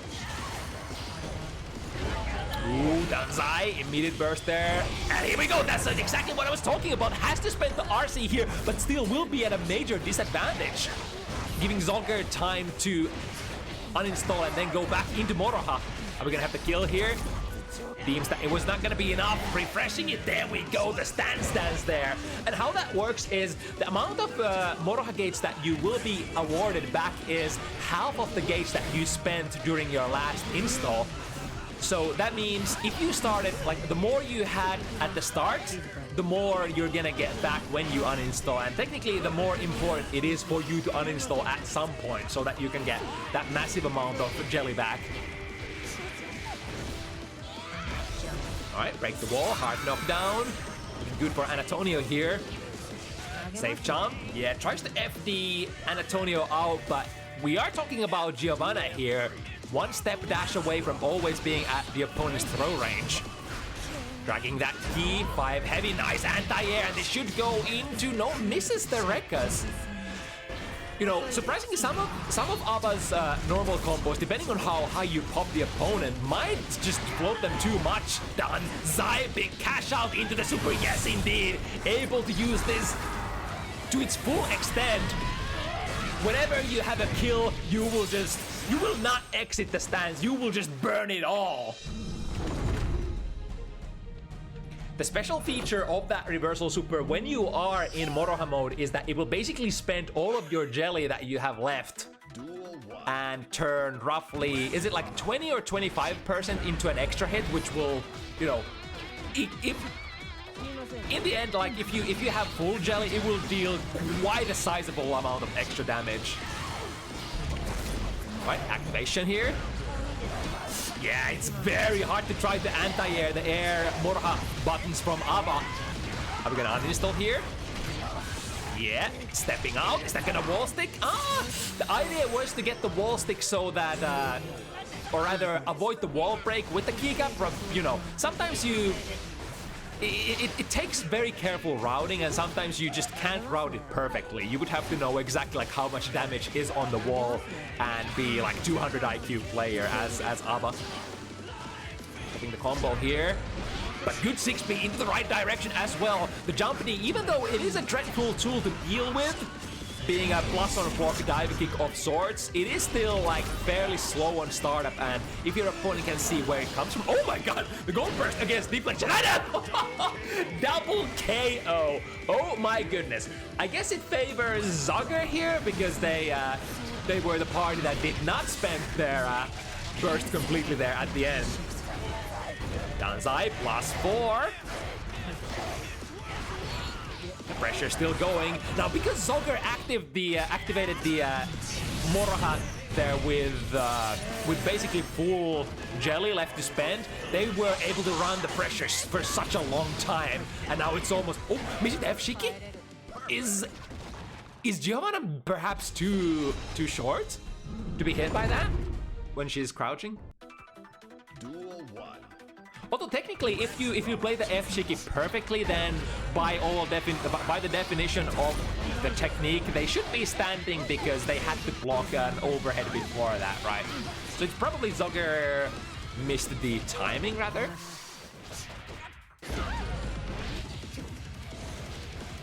But who knows? Good anti-air once again. Missing the close slash meaty here, which will give Zoggere the back dash, or the back throw rather. There we go, FD pushing the key grab too far. I think the wet dream of all ABBA players is that you could land the key grab even on block, because that will give you lots of plus frames. I think it's like +2 or +3 or something like that. Or maybe even +4, who knows. But it will be quite plus, and it will give you back jelly gauge even on block. So it's a great way of ending your block strings if you can reach the opponent. The downside is that it has, you know, tendency to miss if the opponent uses even a little bit of FD. Zoggere has to burst here and has to, getting whip punished there. I think Danzai was that.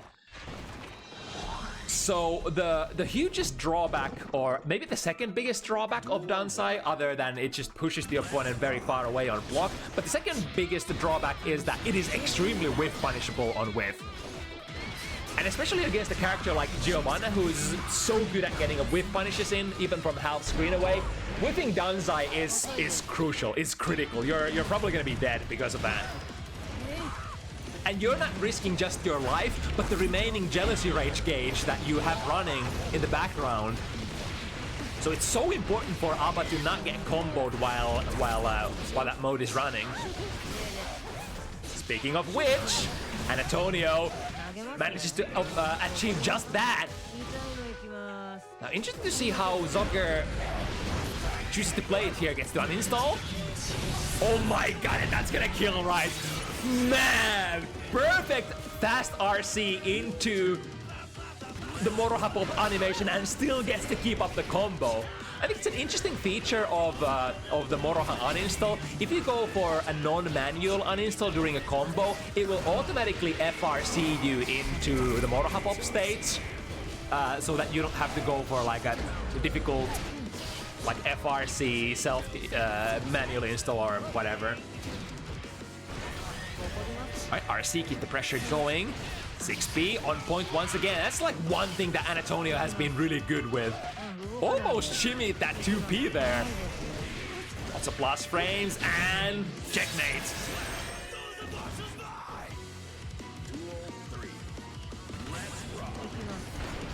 Well, players swinging a miss with that 5 heavy from the round start.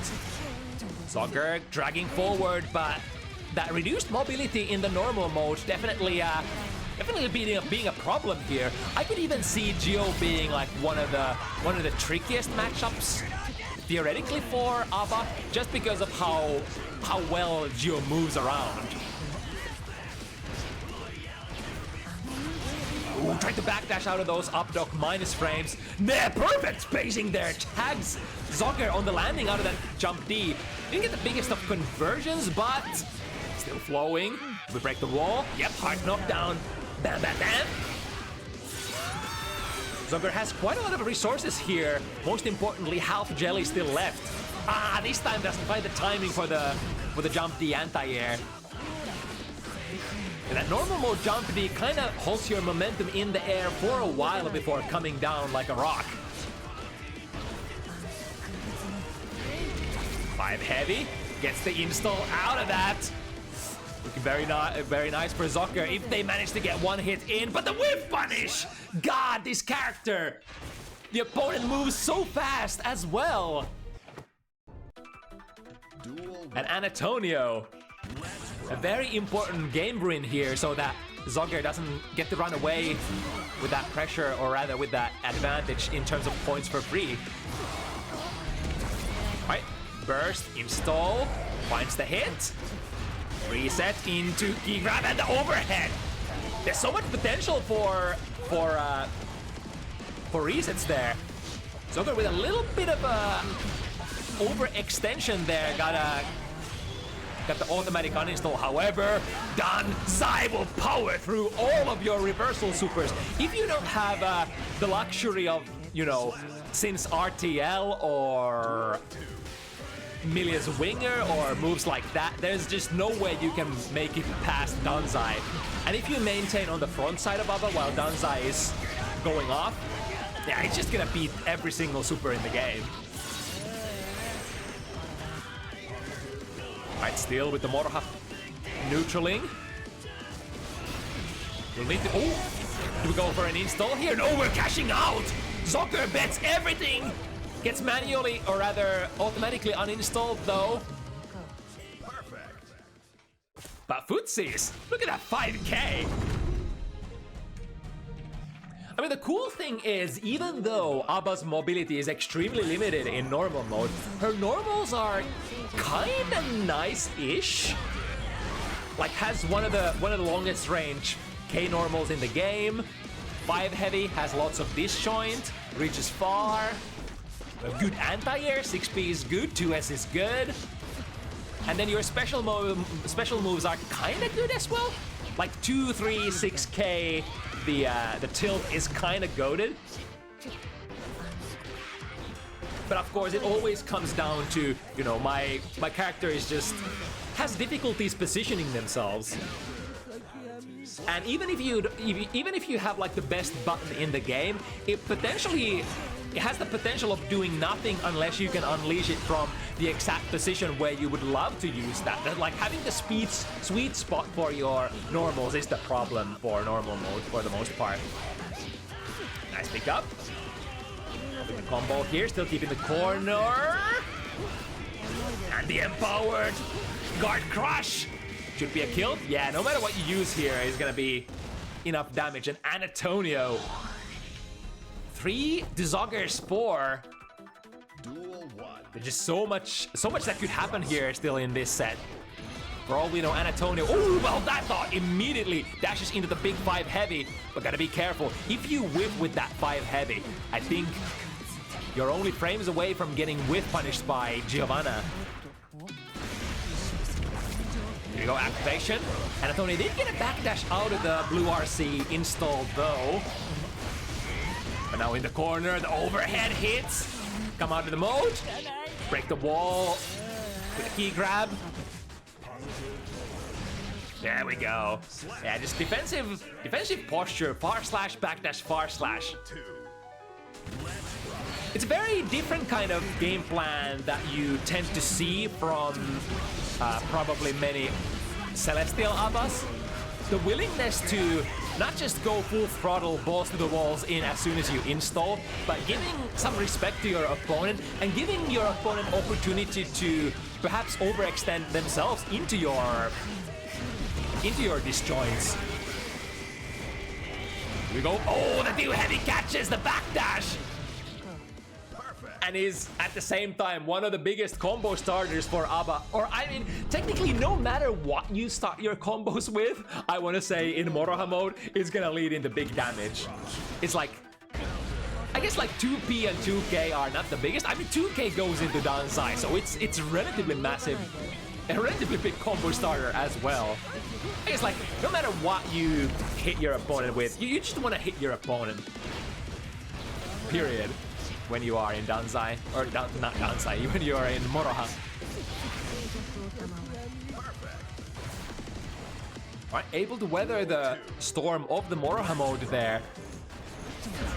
Oh, look at those disjoints on that 2D. Misses the guard crush though. And now Zoggere pushing forward very aggressively, 5 heavy counter hit.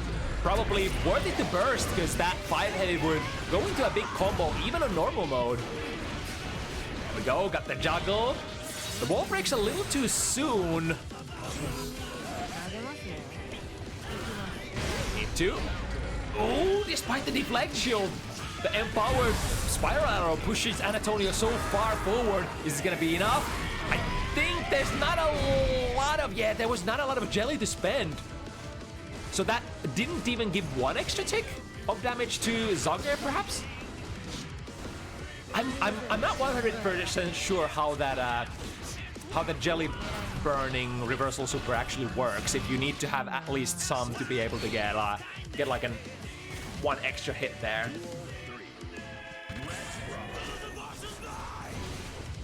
Right, back to this.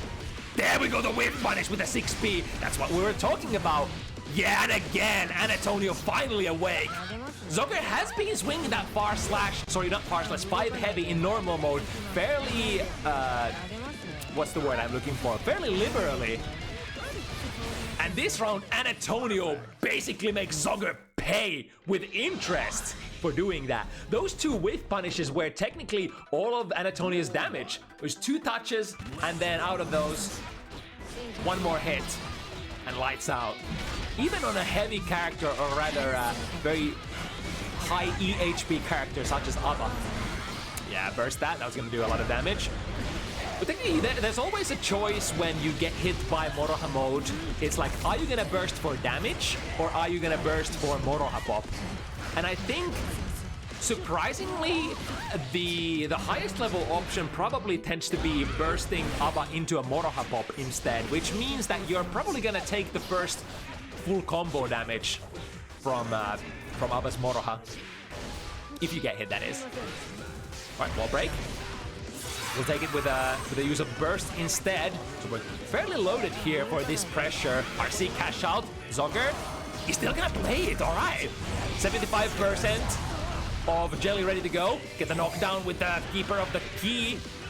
Unfortunately, that investment is not gonna pay off.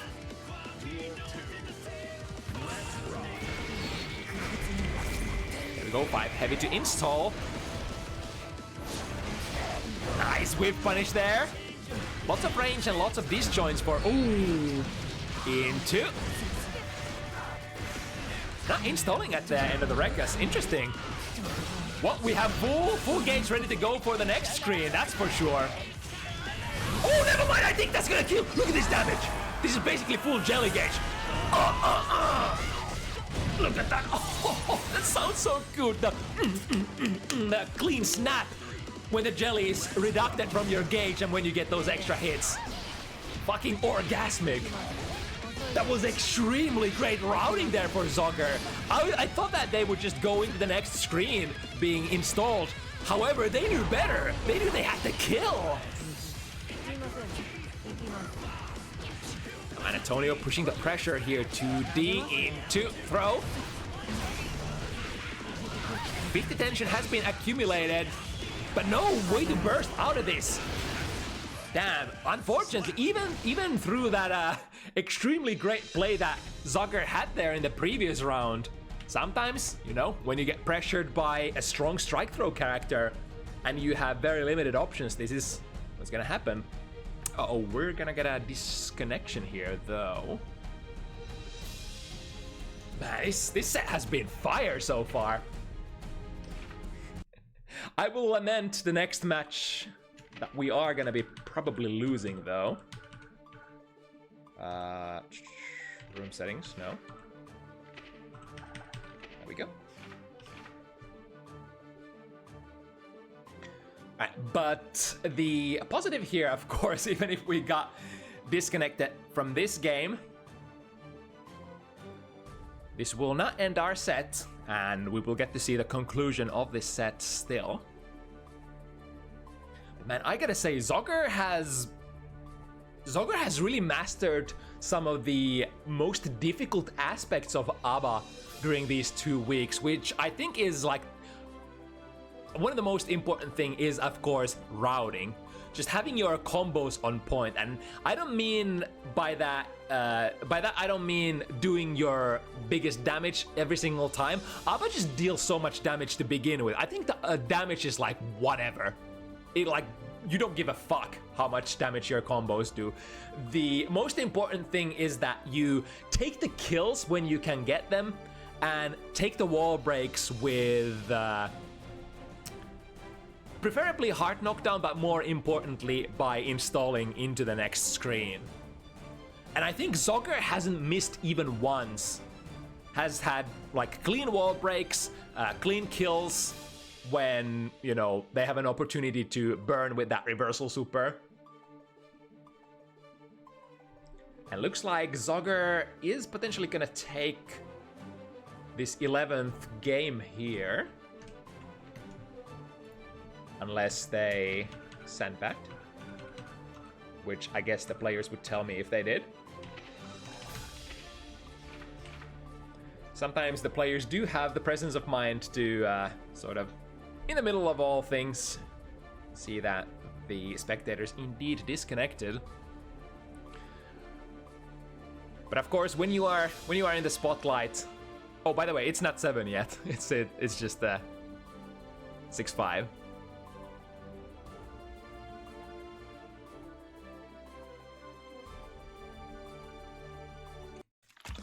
Alright, back into it. Zoggere with 1 game a lead, but they've basically been going neck to neck this whole set. I mean, I guess technically if you want to give edge to one player, it would be Zoggere, who has been like maybe 1 game ahead of Annatonio.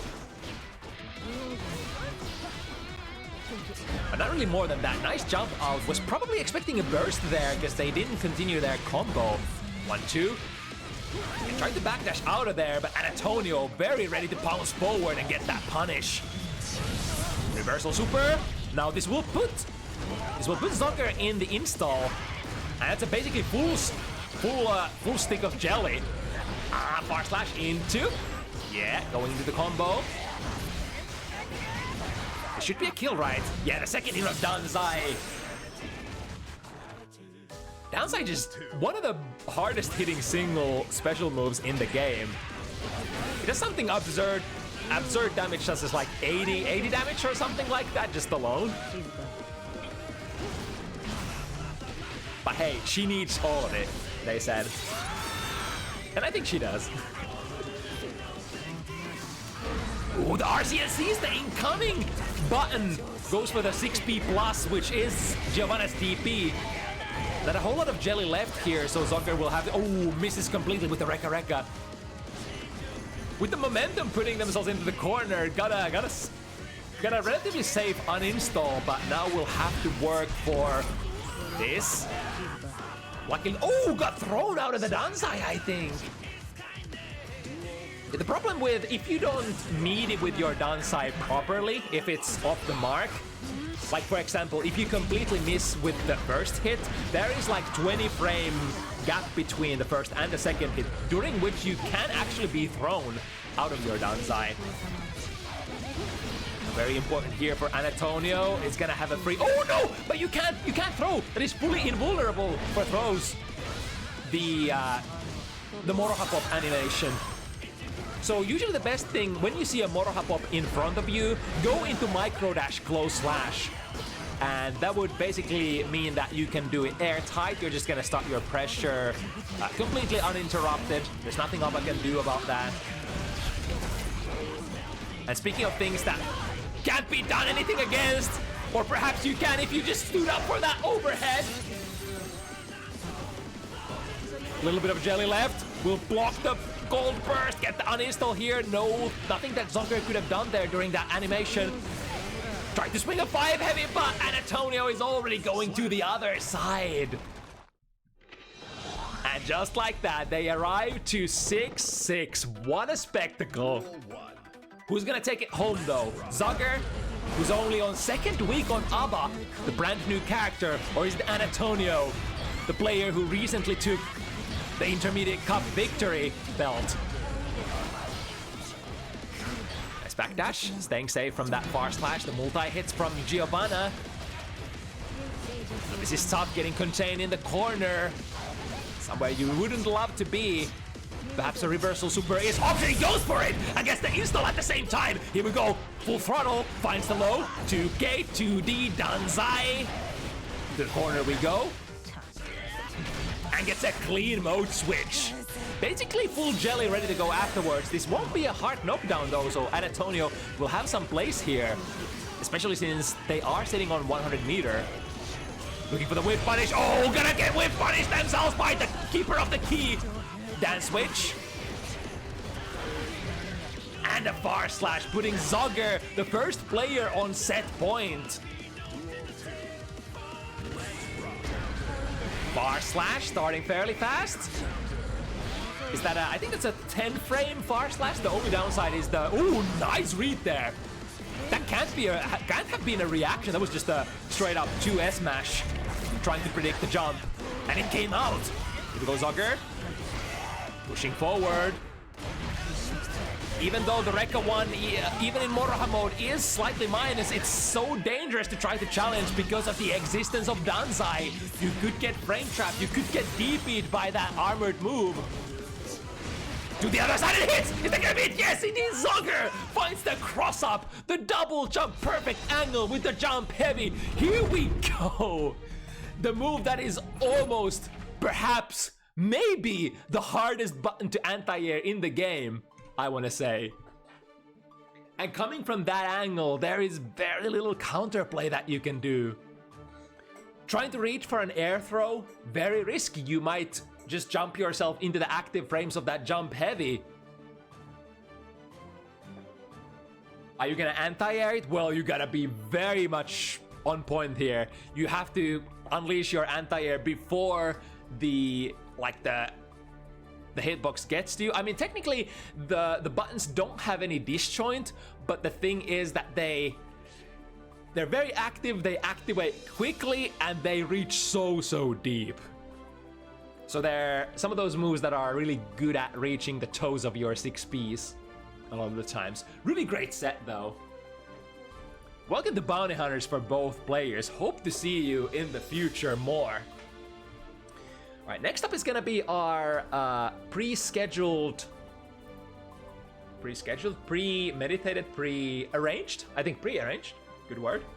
Matchup here. So Maria and Anna agreed to play well in advance on Bounty Hunters. And it's gonna be that fun matchup, Nagoriyuki versus Milia. Explosive damage versus Oki and mobility.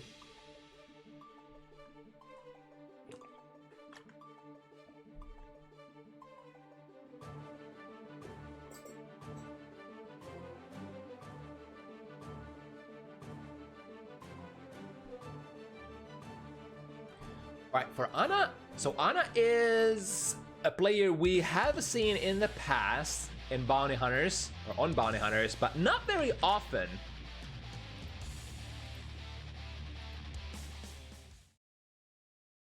I'm trying to desperately browse for when was the last time an Anna played. I think it was towards the end of 2022, so it's been a couple of years.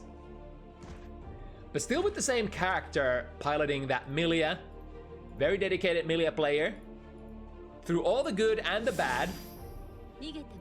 And perhaps now, the loyalty paying off as they've been theorizing that Milia is actually fairly good character in the recent patches come season 3, and especially now that she got the new move Artemis. I mean, yours truly doesn't exactly, you know, comprehend all the use cases for the new move yet. I know it does some cool combos for sure. Right to the other side. It's basically what Milia gameplay boils down to. If you don't get an airtight... Ooh, that was a very interesting way of setting up the disc. So you can definitely run that disc by, like, if you don't have time to set it, you can use your tension instead and set up a kind of situation where your opponent has to hold it still, even if you didn't have the perfect, knockdown to run it. Super. We can get another one. Yeah, reaches the wall. Anna had basically like 101 different ways of finishing that round. Starting with a DP, immediate burst. Doesn't want to take any of that damage. Couple to the other side, turbo fall, fake it once again. Air dash. There are just so many different ways for... Oh, but the big fly swatter misses the combo though. Very unlike Maria. Sometimes, sometimes you end up missing it. Tap dust, RC. It's gonna be a big damage, but won't be able to get the heart knock, or rather the wall break, because of the high blood, I believe. Oh my god, I blocked the wrong way. And going for this mix-up again, the double Mirage! Which side? Is this gonna go into the corner? Yes, and Maria blocks into the right way. DP, this is nice, commits to the blood burn. The combo would have theoretically popped Maria in the end, but since there was no burst for Anna to be had anymore, it was basically safe to, go for that hard-hitting combo, as long as you don't drop it. And why would talented players drop their combos? Now that would be silly, wouldn't it? Right, the stagger pressure. Oh, wait, was that blast? The S-disc couldn't have been blast, right? Oh, perfect Cabell. Maria tries to reach for the air throw. The roses are coming from all directions. The Capel, the turbo fall, the extra air dash, all of it works against Maria here. And here's the familiar question. Was that actually the first round? That felt like forever there. Or rather the first game. I think that was the first game. Are we on we are on right room settings. Yeah, we are on rematch.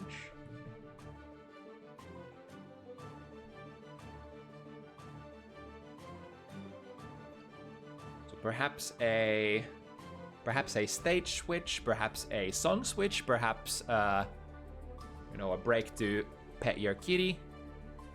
Remember to pet your kitty. They're very cute and cuddly. Unless you particularly have a kitty that doesn't want to be pet, then don't pet your kitty. Then my condolences to you.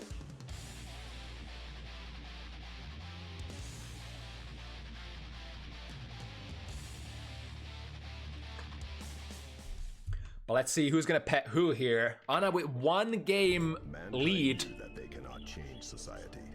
So instead of Still in the early rounds, or rather early games of the set, collecting data. Although I want to say, I would imagine these players do play against each other fairly often, perhaps. Look at that clean air throw, like it was Exert.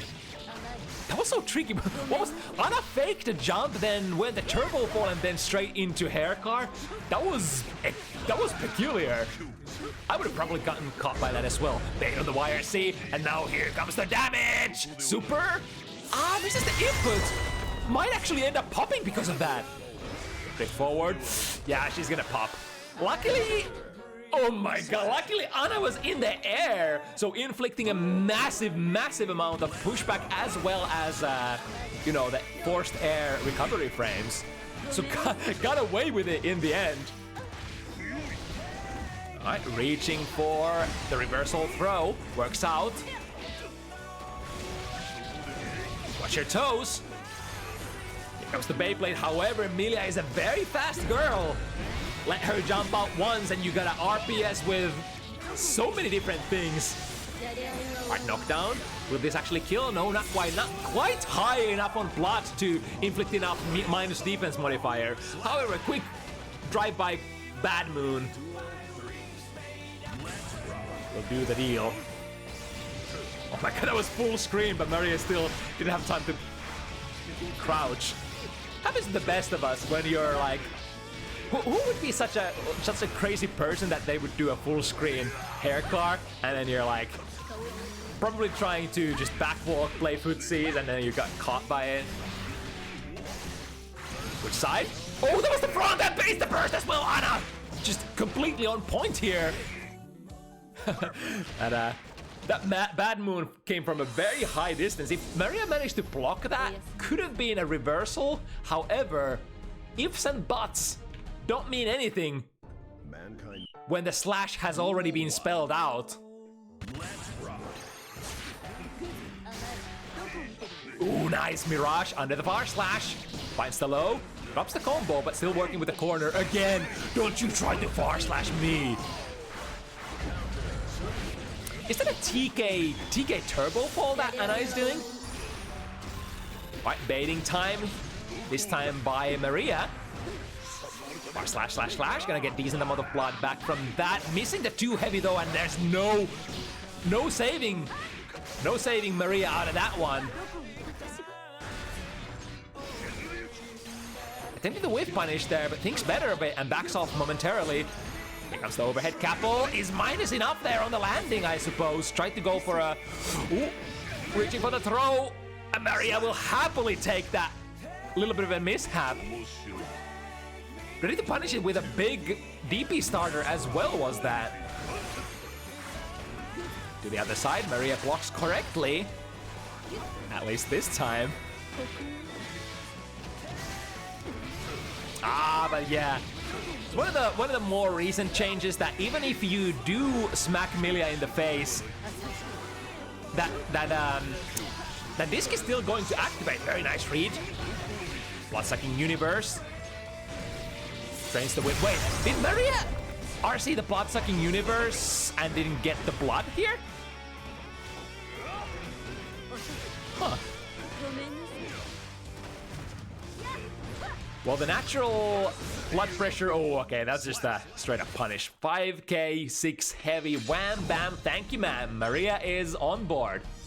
I'm still a little puzzled what happened there with the blood-sucking universe. I think Maria must have, like, FRC'd it. I blinked and I missed it. And then didn't get the blood buff.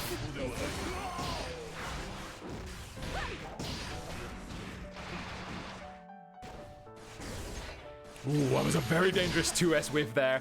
Luckily... Aha! Took the burst! So far, here we go. Ooh, wanted to do the cool new combo. The Twitter combo. Maybe next time. Still a very decent amount of damage.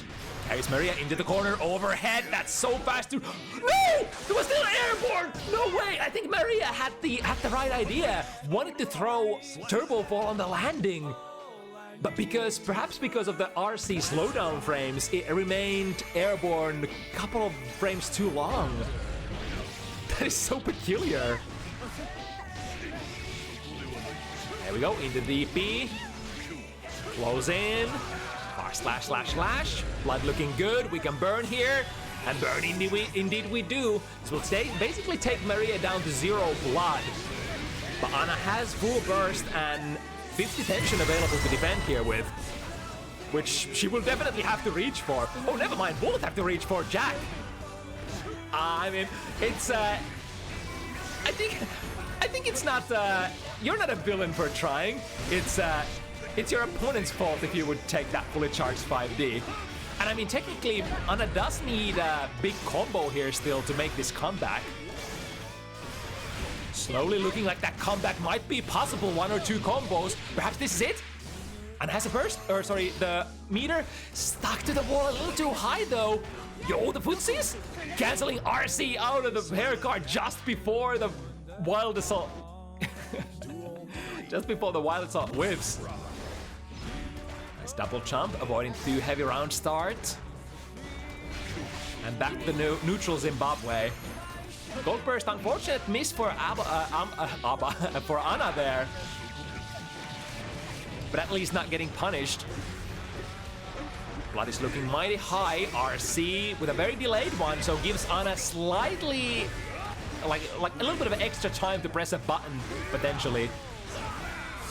That's a guaranteed pull! Good night! I can't even fathom the explosive power of that combo that Maria would have delivered if Anna was full health. I think that was a TOD combo, wasn't it? Knew that they cannot change society. That was just a straight up TOD combo. Duel 1. Let's rock. That was de facto full risk gauge, forced counter hit. I'm not sure if Anna pressed the button or not, but it does not matter. It is a full forced counter hit there if your gauge is blinking like that. We gotta leave all of that behind. Small mishaps. We got a set to play. 2-2 situation. Maria is pushing the corner, however, the knockdown out of that 6 heavy, not the most frame advantages, I think. Re-jump here, tries to mix it up, or rather reset it up. Nice backdash out of the command grab, however, doesn't get a clean punish.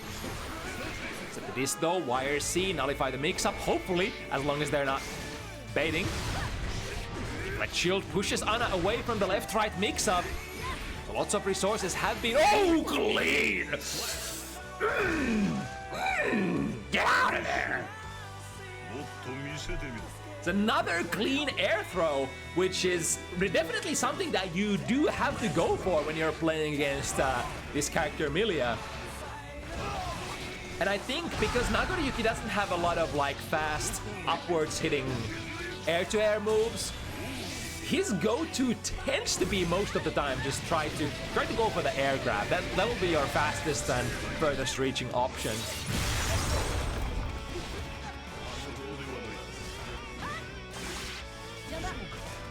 I know anti-air reaction this time. Anna is coming in with the double jumps. Ooh, okay. Set it up. Try to jab, but even if you land that hit, this would still pop you up for a combo. Yo, where? Artemis over and under and from where? There's a lot of stuff happening here. Tries to reach for the air throw this time. This time Anna though a little too far off. Are we gonna get a wall break out of this? This could be a combo. No, not even a fully charged 5D. It's gonna deliver enough damage on Nagoriyuki. Get out of there! Get over here! I was able to FD in time. Anna, oh my god. The jump, the double jump, the capel, and then the turbo fall. How many cross-ups can you fit in a single air approach? It turns out quite many if your name is Milia Roger. Alright, cut by the feet. Alright, still interesting. So the RC was to convert that S-disc or the disc into a successful mix-up still. Actually didn't see if that was an S or a heavy disc. Yeah, the S-disc with a... Yo, where are we going? It was baiting a lot of stuff, but not getting a full clean punish either. 2P and a close slash, that's surely gonna do it.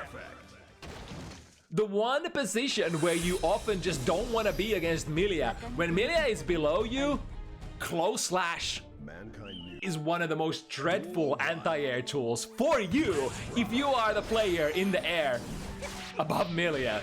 Let me tell you that much. It is one of the close slashes in, I mean, oh, clean.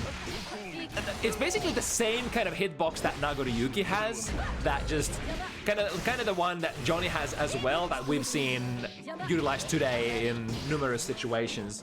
Like if the opponent is above you, it's gonna reach. Believe me, it is gonna reach. Right, 5D charge, break the wall.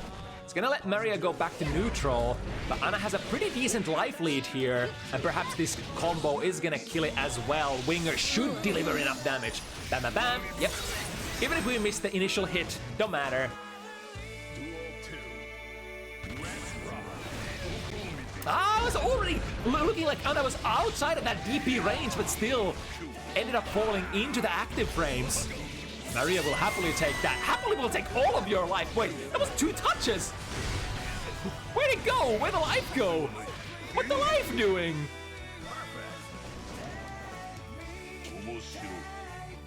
Life is a ephemeral and fleeting concept.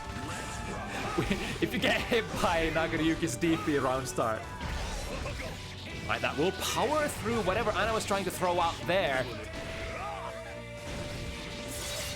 It's especially nice when you manage to pop your opponent into a full combo clean ×3. Or was that 5th already? Ooh, that was a pretty decent drift forward to try to save herself from whiffing that too heavy.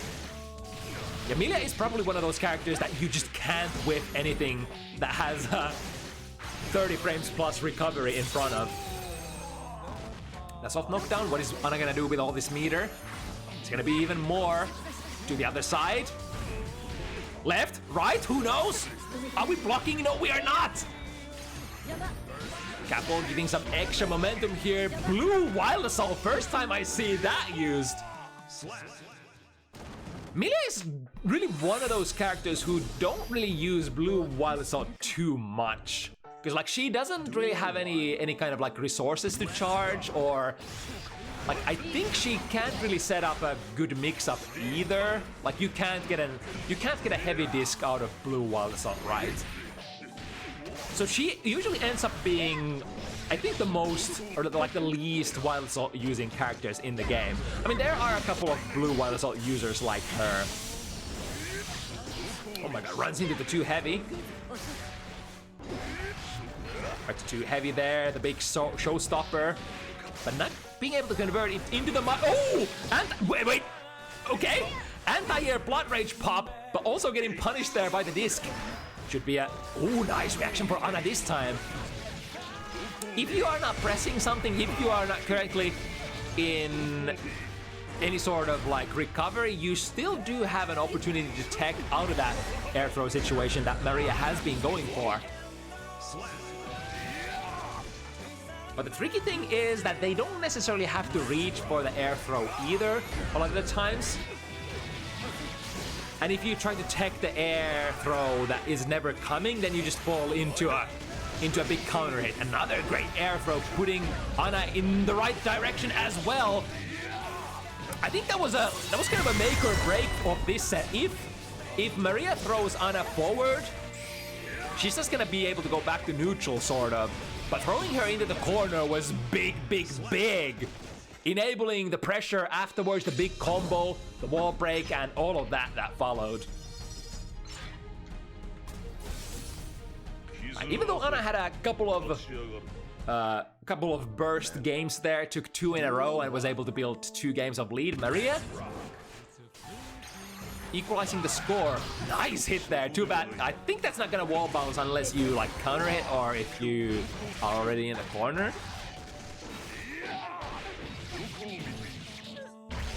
Going for the whiff DP1 mix-up a la Slayer.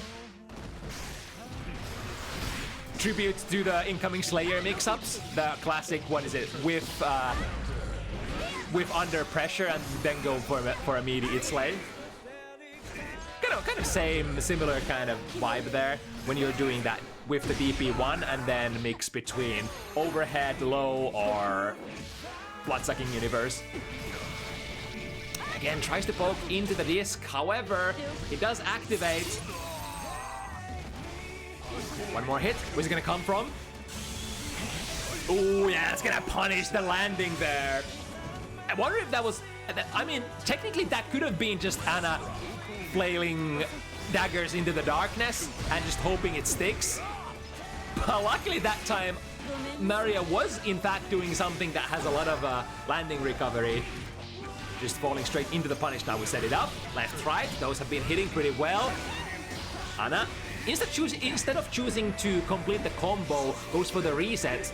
I think that's been what Anna has been, for the most part, going for. We got the DP, doesn't reach. And punish. Yeah, that was actually landing punish once again there. The jump D for Nagoriyuki certainly does not come without a risk, especially against these extra mobile characters. From the front this time, yeah. You would think that, you know, people don't get hit by simply, like, when this mix-up comes in from Milia, you would think that they would be blocking normally and just, like, holding back, but I mean, you have to expect that the layer 1 is probably gonna be the cross-up, because that's the most tricky one-layer option for you to block. Here we go, playing the reset in the most burst-safe manner as well. Still after whipping the throw against the jump/wall break. Alright, jumps out of the DP safely. Maria trying to reach for that jump D again, but nobody is home. Wire C. Lots of frame advantage from Milia. Oh no! Rare footage of Nagoriyuki actually whipping the throw from that range. There we go. Anna is blazing forward. This could be the big breaking point of the set. Anna once again has a couple of games of lead, and if she were to get one more... Oh, but this time the timing of the throw is perfect. Into the mix-up, was able to jump out of the close slash. Very strange. Again, avoiding the close slash. Is that the couple hitbox? She don't have any hitbox on the feet. The feetsies, they're so small. Take them out of the shoes. Let me see them. Let me see them. Are they small? Are they that small? I don't believe that shit. And again, the front mix-up from the disc. Moving Anna to 6 points here. Man oh man.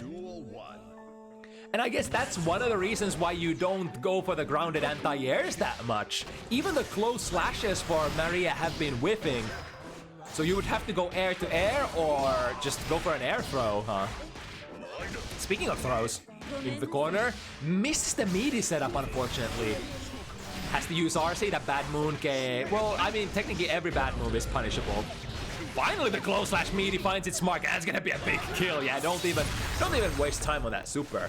We can just slice and dice. Put a sword between Milia, see what happens. Is it gonna be 1 Milia or 2 Milia in the end? I mean, if that sword slices the screen in half, then who knows? Big close slash once again. Lots of damage coming in. This will be over half of Anna's life bar, but not gonna be a kill. Still gonna be guessing for their life here on the next screen. And what do we go in with? Yo! The most safe of all options. With 5p, swing 5 heavy.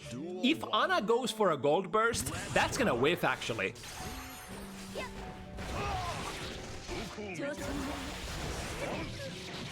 And technically gold burst is the only burst that you can go for, because it's if it's a true meaty, then I mean you could go for an OTG burst too, which technically could beat the 5 heavy. But still, who in this economy goes for a blue burst consciously? Oh my god, trading there still got pushed back into the disc, which again, another showcase of how that buff for Milia works out.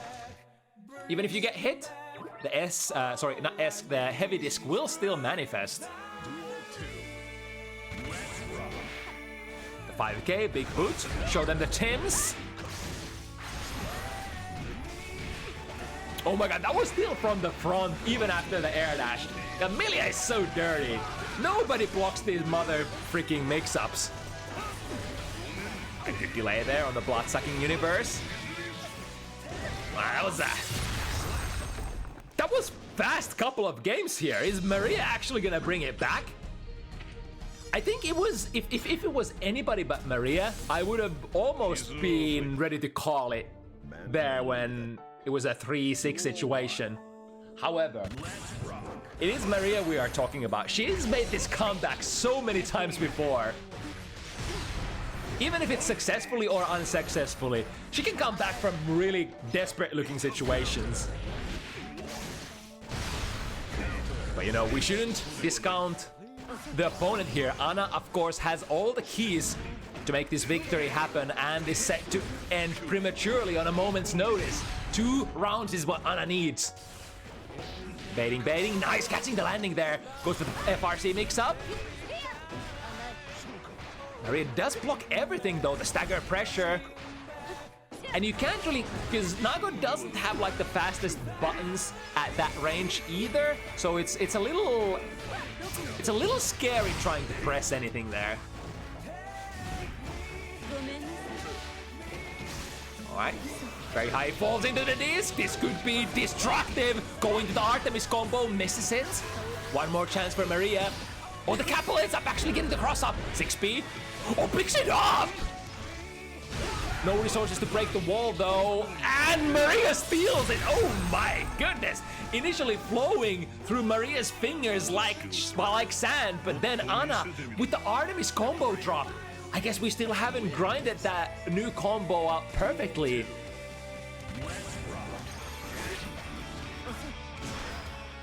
Right, the throw break immediately goes into the fast advancing low, the Beyblade, jumping herself into the corner. Here comes Anna with the pressure, deflect shield. Oh my goodness!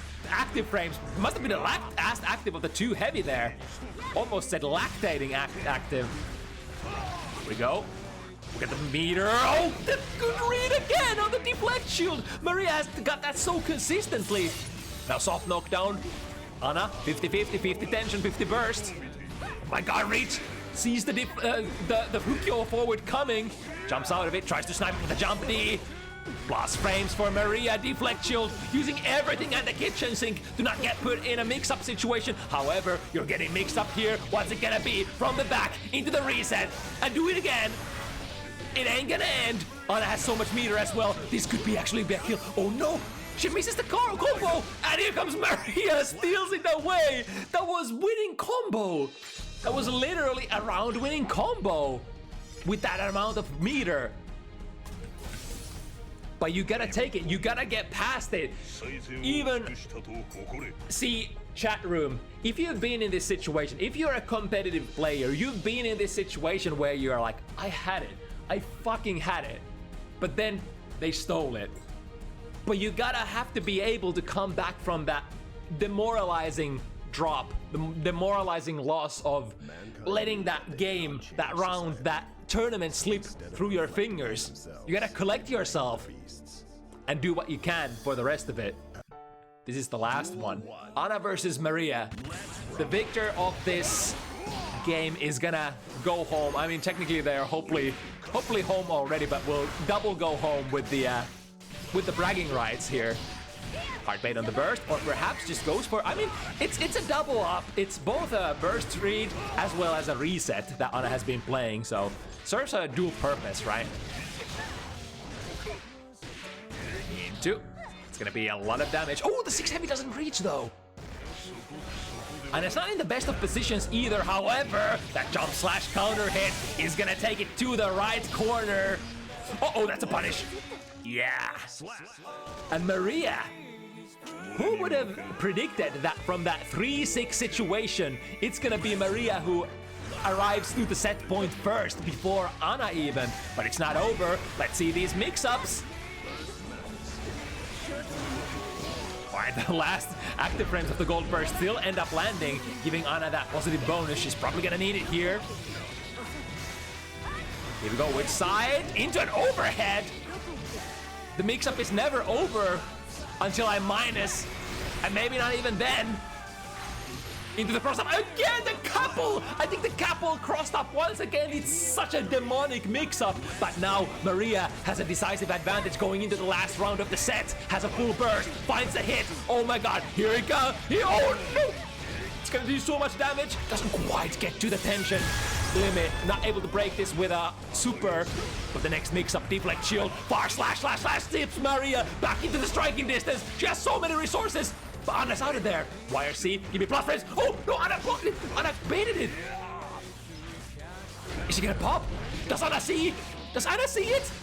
No, she doesn't see it. But it's still plus. And that's gonna be a TOD, isn't it? Isn't it, Anna? It is a TOD, isn't it? Oh my god, I thought that Anna missing that flat pop would lose it all, but at least she didn't press a button into it, which is the most important thing. And just like that, what a roller coaster round of a game. Anna takes it 7-6 over Maria, but god, what a run back. 3-6. 3-6, guys, 3-6. Who put money on Maria being 6-7 at the end after the 3-6? I bet not a whole lot of y'all.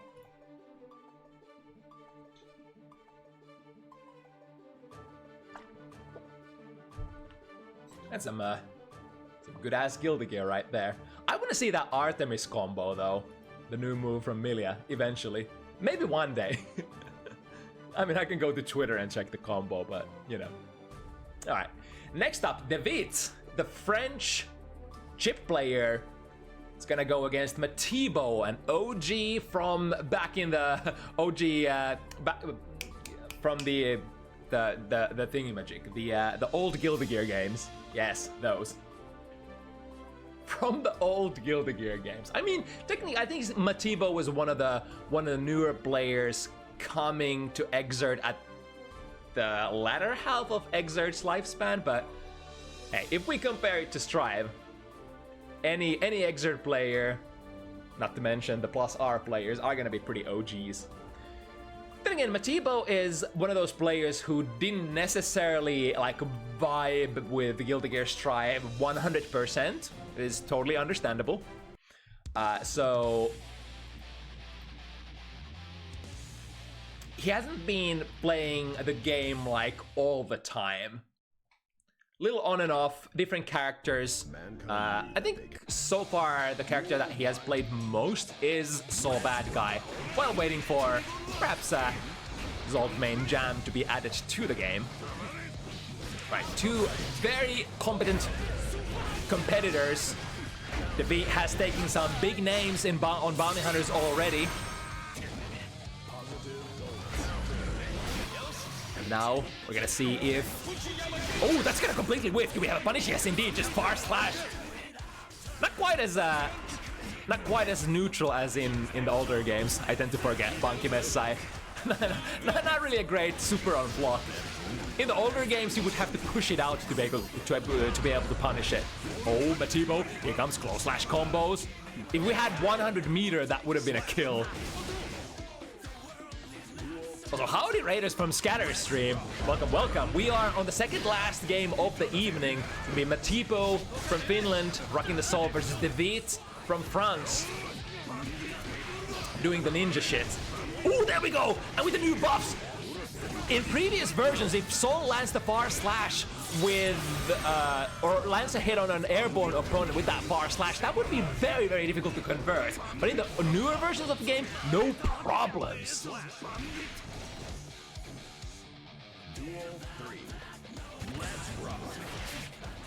I got the whiff punish there on the round start. So Matiibo on a scale of wild to patient would probably fall on the, as you might have imagined so far, in the more patient category.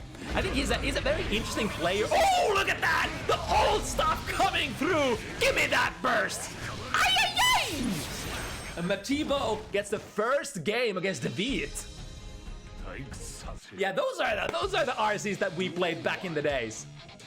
Might as well, because like if you have a killing combo and they have a burst, then it's a pretty high chance that they're gonna burst.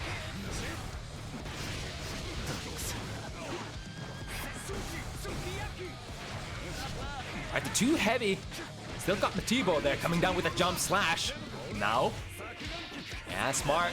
Being very patient here, waiting. Perhaps Devitt wanted to go for a DPRC with that amount of meter. Go RC, take the bait, or take the mix-up. Of course, Soul can, at a moment's notice, force a very nasty mix-up using. Oh, wow, that thought! Wait, where did that hit come from? So that was during an RC, completely airtight low, caught Devitt standing up, and then was able to go from there. But whipping that 5k for Soul, even though it's extremely fast, it is extremely long on recovery. Plus frames from the Fafnir, get the throw, one more hit. Good use of FD from Devitt, and spins to the other side with the use of jump 2k. Outplayed, it's gonna... Wait, that was a... No! Matiibo again! What plays? The DP to the right side, momentarily catching Devitt there, and then falling into a situation, taking the bait on the burst. And Matiibo's 2 games up. Oh my goodness. You know, I initially thought that I set Matiibo up with with a match where he's the underdog. But so far, Matiibo seeming extremely confident. As well as, what's the other C word? Confident and competent. Look at those reaction times. Who even jumps against those overhead, or stands up against those overheads? And this time whiffing at SDP, however, the same. Oh, well, that thought big counter rate 5 heavy, and Devitt does not have a burst here. It's gonna be half of their life gone, and Matiibo hunting for one more hit. Is that a punish? No, it hits too high up in the air. DP, RC, big damage inbound, unless Matiibo drops the combo. Misses the throw. Oh, this time Matiibo is the one fumbling. It's very, very, what's the word I'm looking for? The temptation to go for that burst there is massive. It's like, we're both at 0 health. You are back against the corner. I don't want to lose here. I would much rather spend my burst and take the win. But then you spend the burst and you don't even take the W. Wow, that was an instant block. Too bad it doesn't change the situation too much, I believe. Cross up downwards alpha, and Matiibo catches with a anti-air close slash. That was a probably very good burst there for Devitt. That would have basically killed them right then and there. You could cut to the ending screen. Meeting and Rozan. Tricky. Especially, it's much easier to... I swear, it's so much easier to react to when it comes of a cancel, but if it's done as a media like that, it's kind of tricky to see. Rare footage of Soul jump heavy actually trading against anything. I guess that goes to Soul hard bait here. Matiibo swings a mace, tries to catch with a 5k after Devitt lands next to them. There's a couple of different options that you could try to go for. If they go for like a hard bait on the forward jump and land next to you, it's completely feasible that they just don't have the frame advantage to run a safe meaty. 2S from downtown. Getting a quick grip over, but nothing else. Good timing on the burst. Devitt ready to swing. Was the first DP of the set even? Was the first or the second? Oh, 5-hit counter hit. Now it's Soul time. No, Daddy, no. It is Soul time. Clean hit DP. Oh baby, from a jump K doesn't quite manage to convert that. Let's see from a jump slash. Jump slash treats Matiibo a little bit better. Wow, he was gonna wall stick there with the 2k. Very nice. Right, RC forced the mix up. Devitt probably happy with that outcome. Did take a small 2k and now into the up slashes. One of the hardest hitting combos that Mr. Zanuck has available. However, this is not gonna go into a hard knockdown. Oh my god, okay. We're taking a double positive bonus here. From which side? Into an FRC combo. Again, this is not a hard knockdown, and Matiibo has so many resources drifting forward. Does he see? He saw it! He saw it! And the punish is a little late. Very understandable. If you haven't practiced against that punish, it might be a little hard to know at which point are you supposed to start dashing towards the corner. Alright, 2D trades in Matiibo's favor. Into the alpha, small hits. They do end up stacking up the further into the round you go. Player swinging a miss. Matiibo, of course, swinging with one of the safest buttons. Good catch. Tried to go for the hard bait, but didn't end up delaying it long enough. God, this is footsies. Oh, shuriken mix-ups. Holding down Matiibo as just as... Oh, what kind of combo do we go for? Just a basic loop. Not quite gonna be enough. Dropping them in the corner. Downwards alpha crosses up, and Matiibo swings a 5K. However, a little too high up in the air. Jump K once again. Jump K, nice. Making good of that combo that he missed earlier. Rising jump K. Falling jump K, and then I think 5K would probably be the pickup on the ground, perhaps? Alright, sees the cross up, matches with the 5K. That is a 3-frame button. The classic, the most, one of the most iconic moves of Soul Bad Guy of all time. From which side? Bandit Bringer, hula hoop. Good use of FD, able to push Matiibo away. However, look at that. That is OG Guilty Gear player air throw. Into RC. Yep, this should be a kill. Matiibo can finish this in so many different ways.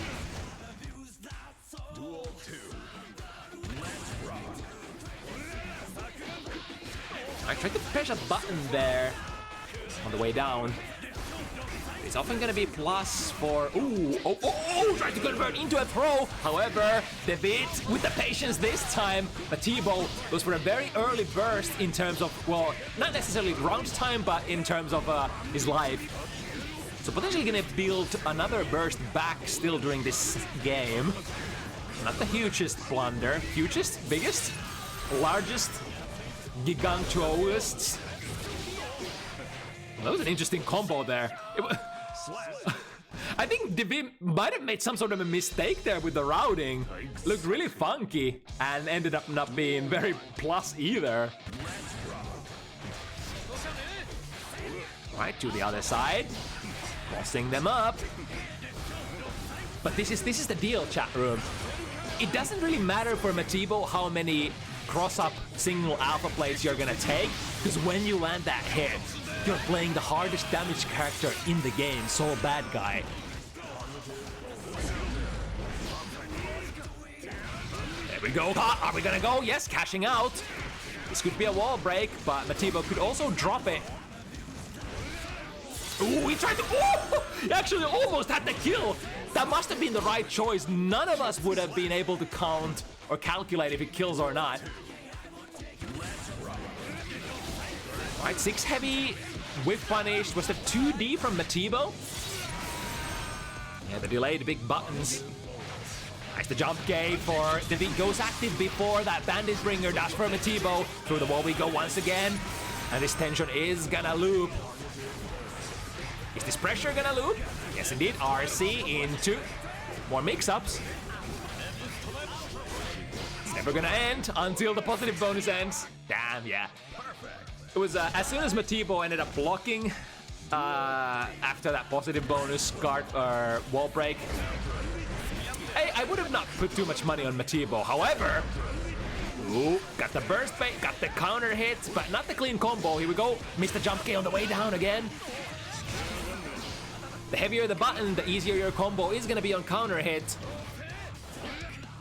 Ooh, nice 5B. Cut the jump heavy coming in from Soul. Here we go. I think this combo is a little hard to make hard knockdown, because the alphas tend to hit multiple times and tend to be a little iffy. It's hard to micromanage the wall break with that move. No cash out yet. Devitt very close to a blue burst, goes for it immediately, and then just deep in, dive, dashing DP. There's a lot of Ds. Nuts. Right, Devitt. A little far still in terms of score. But 2-3 or 2-4 is better than 1-4. Wait, what's that, math? I don't know about numbers. I just know about, you know, stuff on the screen. Ooh, the frame trap, the second hit of the Bandit Bringer, or Revolver rather. Rekka 1-2, Matiibo, how about it with the 5k?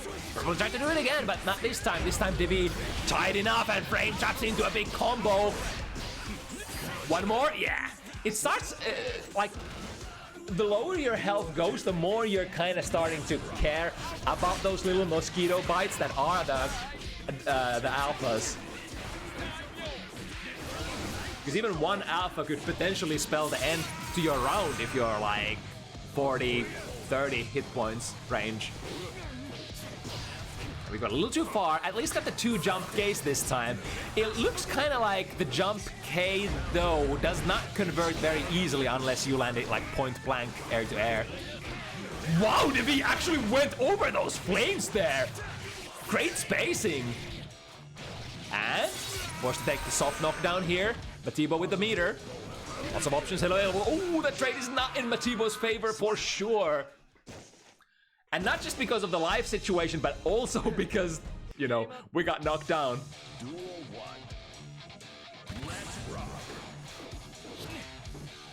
Or just a casual 6p, no cancel. I think most 6ps in the game should be punishable. But of course, you run the risk of getting frame trapped if you try to mash against one. Nice, stands up to block the overhead. And the mix-ups. They mean nothing in the face of Matiibo, who is completely fine just sitting here and taking it for a while. But eventually, as it is case in all Guilty Gear games, eventually you will have to try bettering your position. And that was the time when Matiibo opened himself up to be air-to-aired. Ooh, backdash into DP, immediate burst. Okay, that's like a, that's comfort burst. That's like, all right, that's respect burst.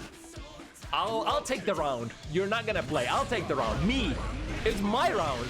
Stop doing things. Stop pressing buttons. Me.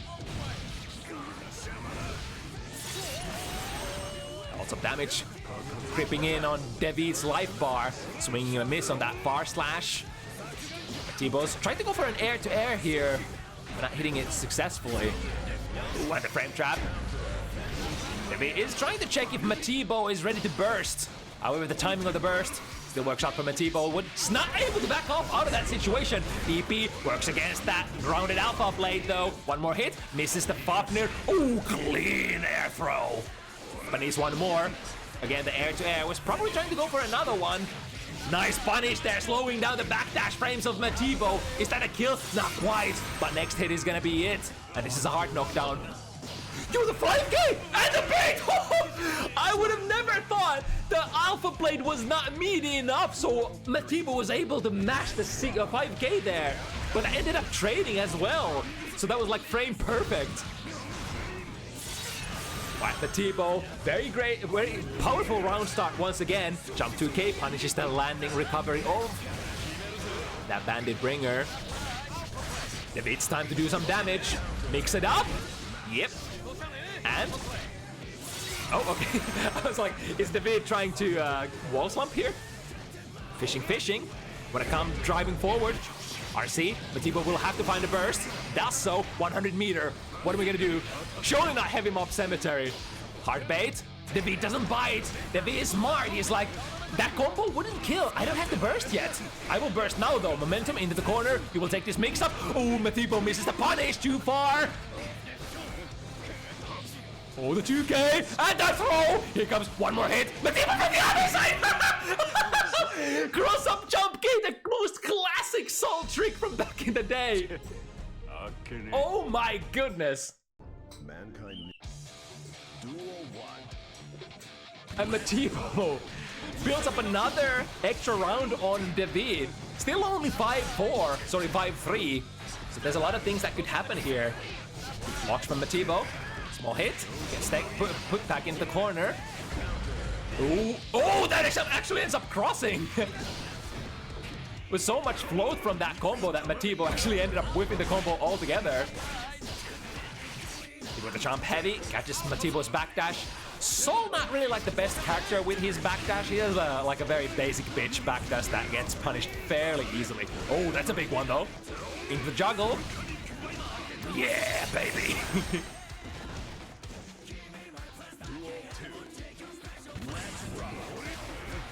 Right, able to recover out of that round start 2D to be able to block Devitt's jump in. Here it is, 5k once again. Immediate burst from Devitt. That's very interesting. That's leaving the Rekka, the overhead Rekka is leaving Devitt so far from Matiibo that they're not in far slash range.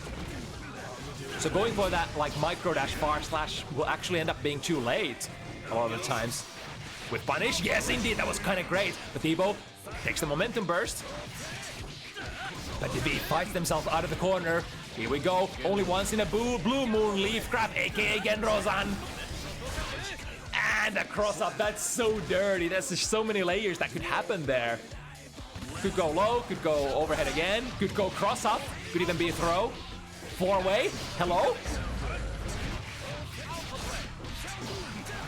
And here comes Zanev. Low into.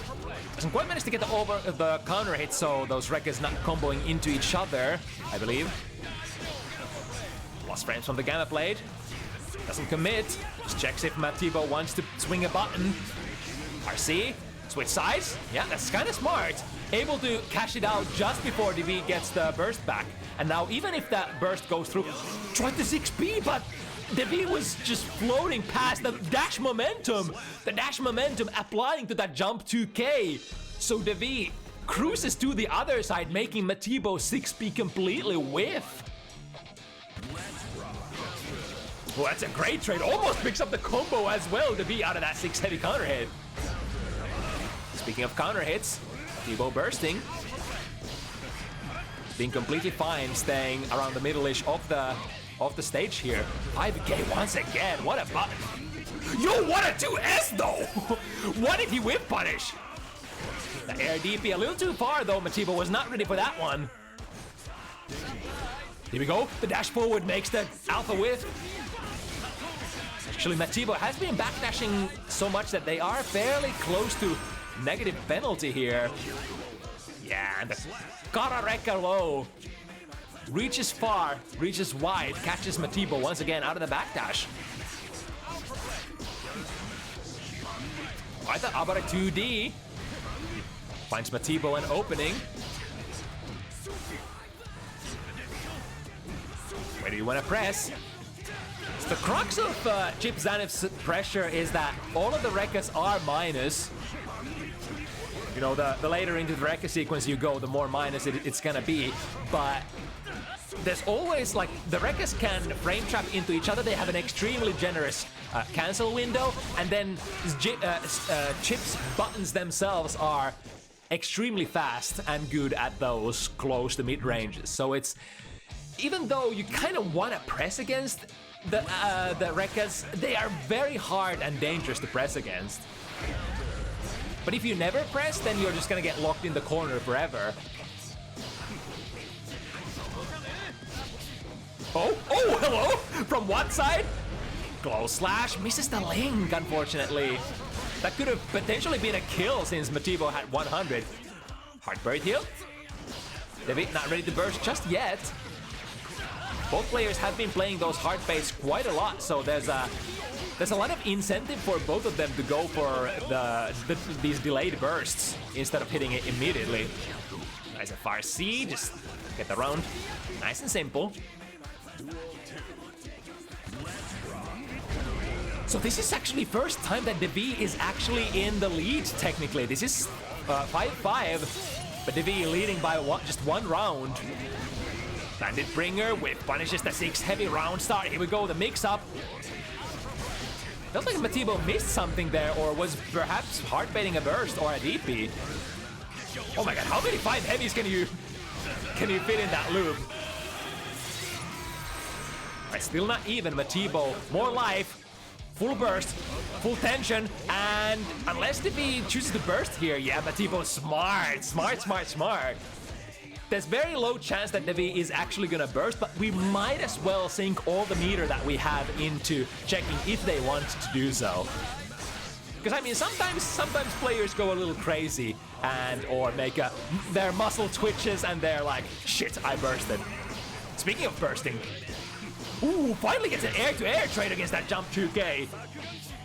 Yeah, there we go. Matiibo has been trying that so much, but the timing, depending on your character, the timing might be difficult.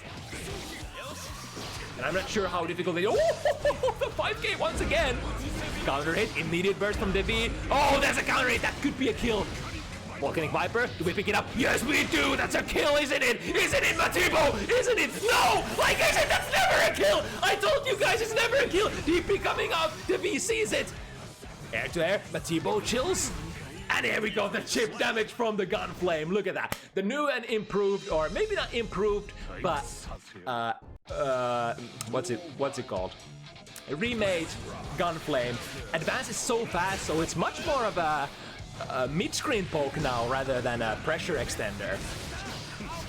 Right, Matiibo up one game.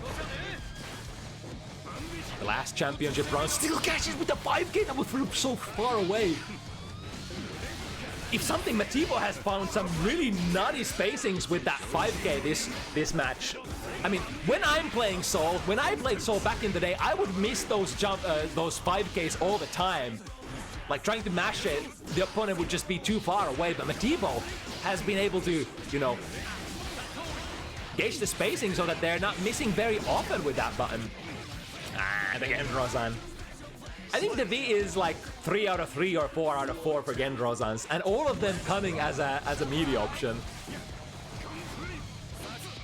Nice, got the punish on the landing recovery, and here comes another one. There we go, the DC combo. Oh, no wall bounce though. Matiibo, no cancel. Hello. Uh-oh. The struggle is real. Matiibo tried to backdash out of the throw that was about to come, but Devitt goes for the gold burst instead.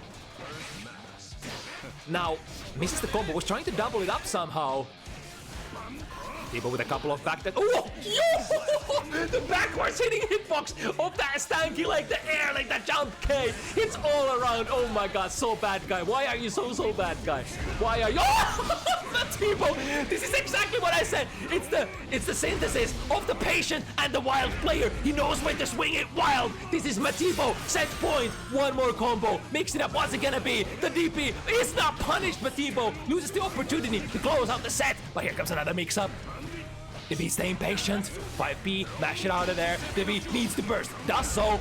DP through the fire and the flames. Matiibo backdashes out of the... And again, the 5K. Of course, it's the 5K. The MVP tool for Matiibo. He used that so well. He knew exactly where to press it. Matiibo clears it 7-5 against Devitt. What a set. Oh my god, I learned so many new Soul things out of that one. And this guy doesn't even actively play this game, huh? I mean, I guess technically Matiibo is on the grind for install and that kind of jazz, but sheesh. That's my boy Matiibo.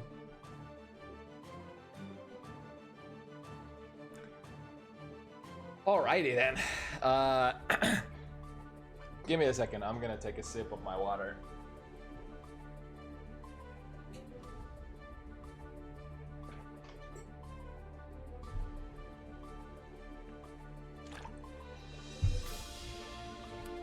Alright, we got one more for the road. And oh boy, is it gonna be another crazy one. That guy, that man, not that guy, that man, in fact. Piloted by Strelitzia, one of the finest that Norway has to offer. We had Maria on board earlier, representing Norway as well. And here come the other big guns. I've heard a lot of rumors about Strelitzia. But this will be the first time that I get to actually witness the man himself on screen.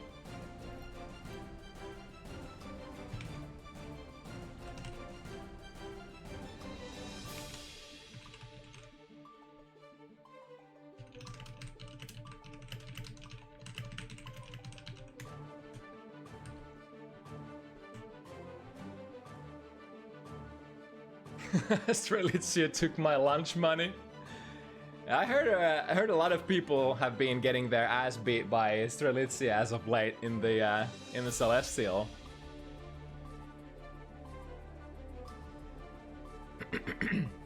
All right, both players are inbound.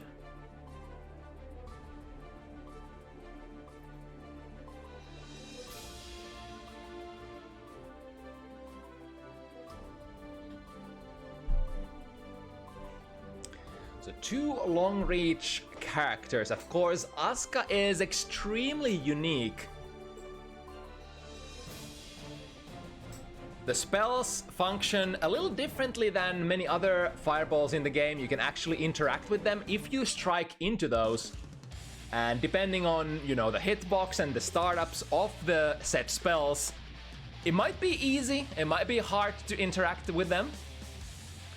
But generally, the go-to strategies for a lot of characters is poke into the cube, cancel immediately, because like poking into the cube causes no hit stop, as far as I understand. So you can cancel immediately into another one, or into another move, and if you have something that moves you forward, you can try to tag Asuka out of that. Right, we got some pretty decent spells in hand already. Test case 3.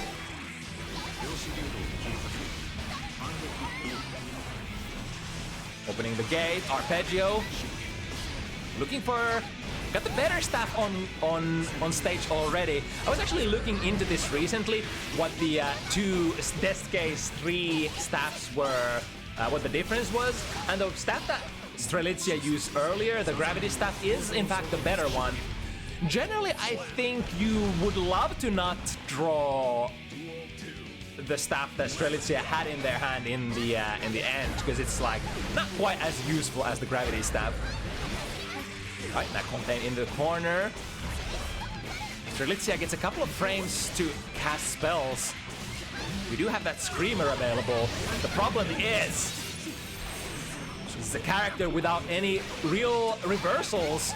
So a lot of the times when you're pressured like this, you just have to rely on your universal mechanics. Fires one cube off. Right, option select in case that Elisium jumped out of that mix-up. Ooh, interesting. Multi-cube, set up the big cube and unblock. That will allow Strelitzia a lot of time to recharge new cards as well as mana. And here we go into the last mix-up. Ooh, that was so cool! In case Elisium goes for a DP, the teleport is gonna relocate Strelitzia to the other side. And then on the other hand, who's gonna think that Asuka is gonna do that? Just that. I've never seen that freaking maneuver before. Duel 1. Oh, Asuka players, I love you. Right, starting up with a pretty decent hand, had 3 attack spells as well as the spell that basically fills your hand immediately. So a very common opener from Asuka players is, if you have that card, shoot all of your spells, go into test case 3, cast a spell that refills all of your spell slots, and get immediately 4 spells from test case 3. Because generally the test case 3 spells are the ones that you want the most. It is where the most sauce lies in. Including the infamous Exodia. Oh, nice block from Elisium here. And now Pain Train coming in. If Elisium is able to force Strelitzia's mana break, yes indeed. Lots of damage from just the wall break here. Trying to put the brakes on this set. Chaos Keeper is just running in! Oh my god, from the full range! Able to recharge mana enough to get the mana shield back on. 2p, converts. Oh my god, I can't believe it! Strelitzia actually getting to like a couple of really long mana recharges in. And managed to steal the round back from Elisium.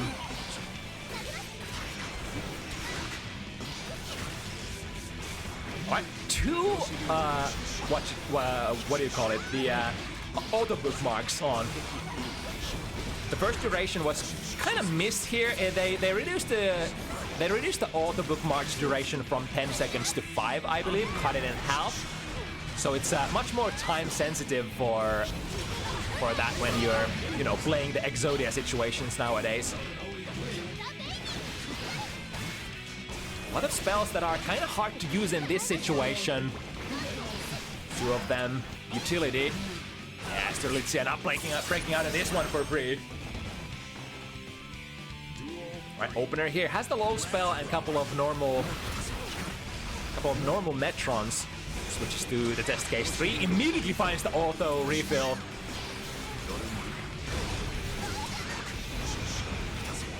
Let's play. Oh, found the staff already as well.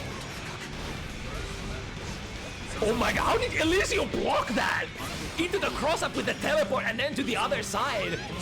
I guess the hits must have not registered at the most crucial moments. Or perhaps Elisium is just that cracked. It's the worst staff in hand as well. No attack spells whatsoever. Strelitzia will be able to go back to neutral here though. 50 meter would be nice to have so that we can use that Darkness Cube. Uses it in YRC instead. Able to draw Arpeggio, however, the gate is too high! The Arpeggio is too high! And Elisium doesn't give a fuck about it! Here we go, keep the pressure going. Checkmate! 5D tap. That's unfortunate. Strelitzia kind of needed to unleash the gate a little lower to the ground so that it prevents Elisium from coming in. But it's not like they had time either. It was like, they kind of had to cast it immediately. They got one opportunity to draw a card and then draw it instantly. Oh, we have a lot of firepower here. So found the auto bookmark and a lot of spells that will keep Elisium just blocking for a long time. Right, shopping. We found auto refill and the mana plus is on, so this is technically Exodia. And the opponent should be dead as well. Yeah. I mean, if Elisium somehow managed to recover from that wall, they would have just basically fallen into an endless stream of cubes anyway. Right, don't want to cast that. Oh, okay, still casting the. No, actually, Strelitzia discarded that staff. Yeah, that I think that goes to like show how bad that staff is compared to the other one. Mix up with the teleport. Mana refill is still on. Found another one. Oh my god, he's not gonna run out of mana anytime soon. Unless Elisium gets a really important Abara here. Arpeggio still in hand. If Strelitzia gets the cast, it's gonna be great. DP. Sorry, not DP, 6P. Out of the sky. Breaking the mana shield heal would be great. And Elisium will try to do just that. DP though. Pop him into the sky. And here we go. Frame advantage! And lots of it finds another Arpeggio. Yeah, it's a lot of chip damage inbound. I think Elisium will probably have to hold FD just to not die to the chip damage here. Help! Oh, but at the very end, commits to the full dash into trying to get a throw there. Now double Screamer in hand. Doesn't get to use it. Didn't go for the TK Screamer or anything like that. Screamers are... Oh, double Arpeggio. Oh, unfortunate though. Gets tagged by the yo-yo coming in, so the gate disappears prematurely. And now completely out of mana as well. Strelitzia in a top spot. This is exactly the checkmate situation where you burn everything at the kitchen sink. If you are Elisium, if you're fighting against Asuka, you don't want them to cast. You want to break their mana shield. You want to prevent them from playing the game because they do the same shit to you. Into the low, set it up, nice blocks. Initially, deflection doesn't, oh my god. It's gonna go active, it's gonna trade. No, it's just gonna win! Open the gates, YRC, makes the gate disappear. Strelitzia has another one. And this is gonna give so much plus frames for Strelitzia to basically equalize the situation. Yep, we have Exodia active, but somehow Elisium able to work their way in still. Again, I think Strelitzia was so high up into the air that, you know, from that angle, slinging some of the spells that he had in hand were not the best ever. Clean opener here, switch to test case 3, refund all of your 4 spells with the... What's the spell called?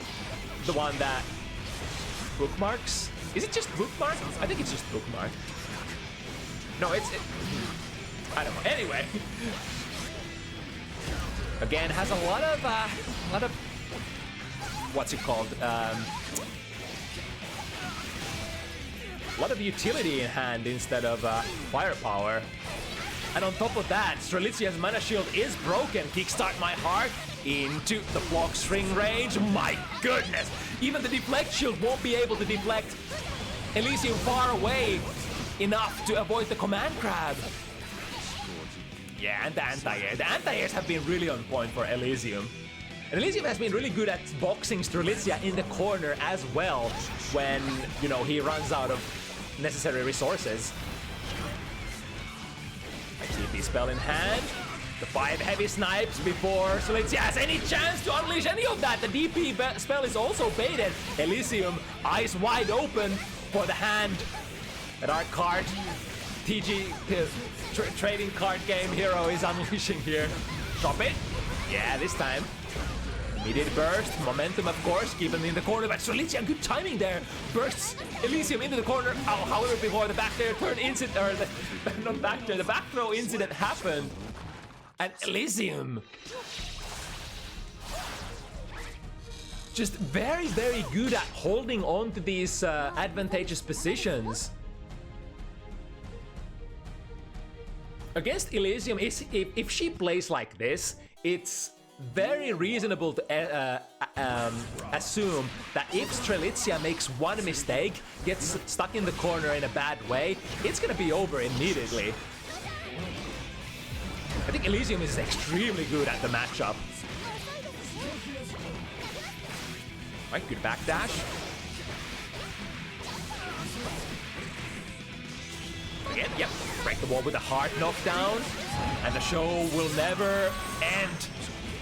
Get a mana shield break as well, maximum amount of damage coming in if Strelitzia gets hit here. Break the yo-yo twirl before committing. 5D tap, and yeah, you can't really afford to burst here. It would be too bad. Your mana broken still, you're down in life. Yeah. The basic opener. I think got the mana cost down as well in there, so technically Strelitzia would love to draw something useful here. That is definitely useful. Auto refill. It's gonna have 5 seconds of really good time here. The rainbow cubes bouncing a lot of hits. We are full mana, we are full hand as well. Drifting forward, oh, tried to TP away! But the startup didn't go on, or rather off. Yeah, knows that the Kickstart My Heart is really a tricky tool. If you cast Arpeggio here and Bridget goes for Kickstart My Heart, I think Bridget just counter hits you before the first cubes have time to come out of the gate, right? So that's why even though Strelitzia has found those Arpeggios, you just can't cast them for free. Uh-oh, only utility in hand. Trying to bet the farm, trying to go in with just normals, but once again, Elisium says no. No, sir. 4-2-1. Elisium is really crazy. I think this must be like one of the best anti-Asuka plays I've seen in a while. Alright, once again, go into that case 3, take 4 free spells. Elisium is so good at poking into the cubes and picking their spots for when it's their time to poke. Again, 2 Arpeggios, but how are we gonna unleash them when Elisium is so aggressive?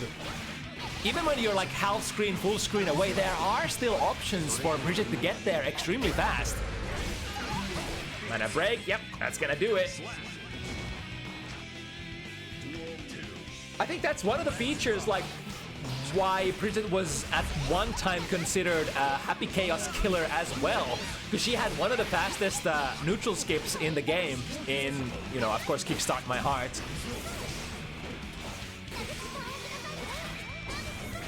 And I think the aggressive yo-yo set will interact relatively favorably with cubes as well.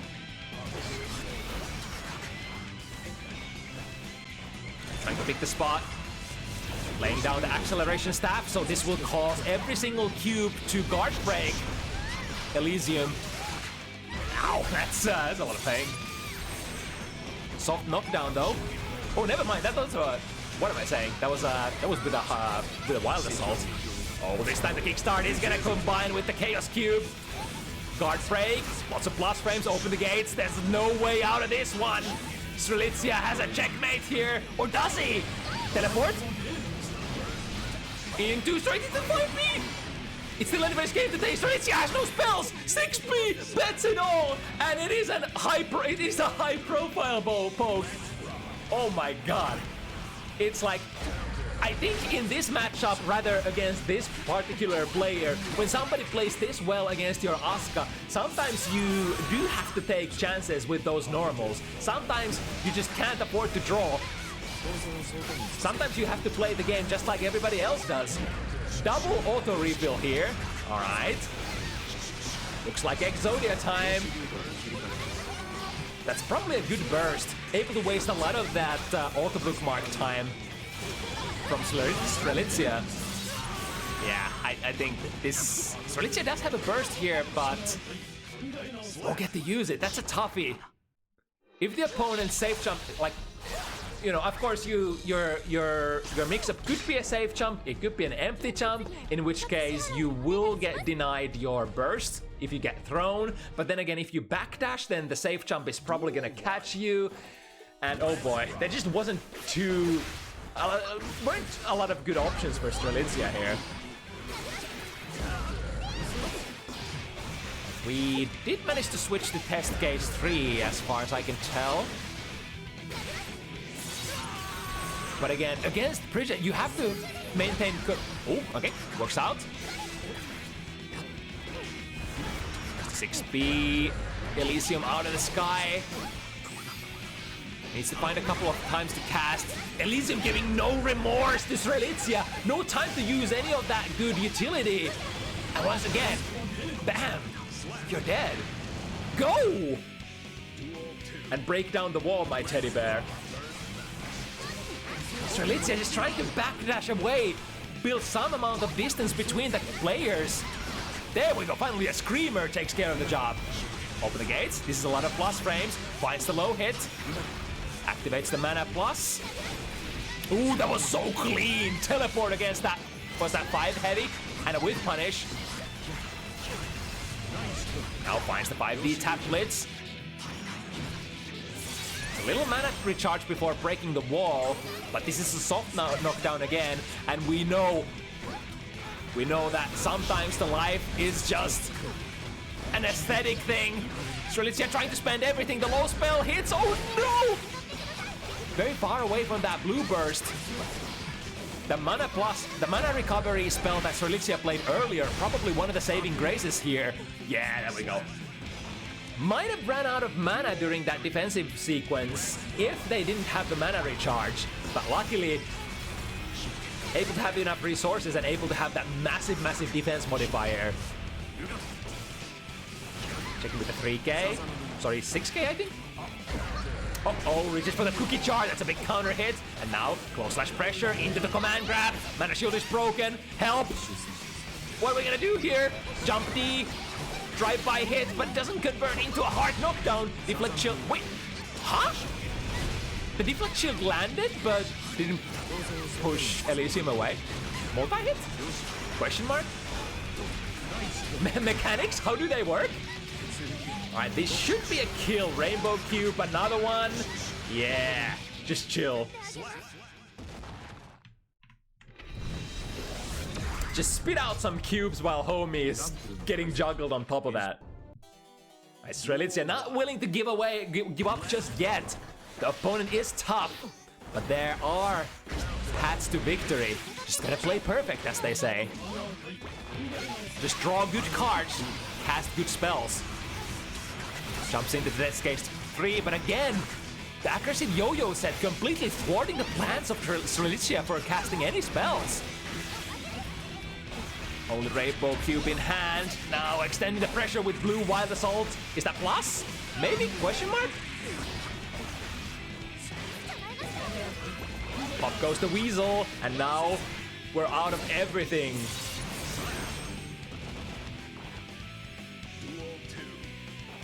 A Screamer in hand. Cast it immediately, yep. Elisium has been so aggressive from the round start. If she runs forward, tries to jump forward, technically the round start Screamer should catch them. But of course, it's one thing to always have it in your hand. Again, the yo-yo set, completely nullifying the Arpeggio, which is one of your flagship spells, one of your offensive powerhouses that is supposed to give you like a lot of plus frames to do stuff. It's like Arpeggio from far range and the Rainbow Cube from close range are supposed to be some of the best spells that allows you to shuffle your deck manually. Ooh, trying to sneak a hit in. They still have the mana regen buff active, so technically even while being comboed, Strelitzia is gonna recover the mana, but it's not enough. Sooner or later, your life will run out as well. Because it's not uncommon for, you know, Asuka players to use that health to transfer it to mana instead. Because like it's the fastest way you can recharge your mana. And because of the concept that, you know, health is just a resource to be spent, oftentimes you want to spend it. Oftentimes you want to trade it for mana. Because the snowball and the momentum is everything for Asuka. Not the life disadvantage. Or advantage, rather. The bit shift had only one hit, but it doesn't matter. Still gets a frame trap. Chaos Cube, I think, should punish and allows Strelitzia to draw a lot of cards. Drew the nuts. Yeah. After that, was able to activate the auto refill as well as the mana buff. So at that point, it was pretty much a checkmate. I think even if Elisium doesn't get hit by that incoming spell, DP is baited. Again, very good eye. Ooh, Mana Shield didn't break just yet, but anything on block. Yeah, I had to go for the gold burst. The far side, wait, he still has it! He didn't break! Oh my god! Somehow able to manage to save the mana. Save themselves, drop it. That was so weird. I think he dropped the meteor, but because he back FRC drifted, it got cancelled and then he still had it. Into a throw. Is that gonna be a kill? Not quite. Oh, the OTG good presence of mind from Strelitzia. It is a tough situation. 6 points to Strelitzia's 3, but I mean, we were in this position earlier a couple of times, and one of the players today made the comeback. So why? I don't see any reason why Strelitzia shouldn't be able to do it as well. I think drop the acceleration stat, so now all of the cubes move a little bit faster and will guard crush. So in a really good position to go into test case 3. Oh my god, he has so much firepower! The gravity staff as well! Take these nuts! While I'm shuffling. Deems that it's time to use burst. But Strelitzia, no mana, no spells in hand. Lots of mana regen though.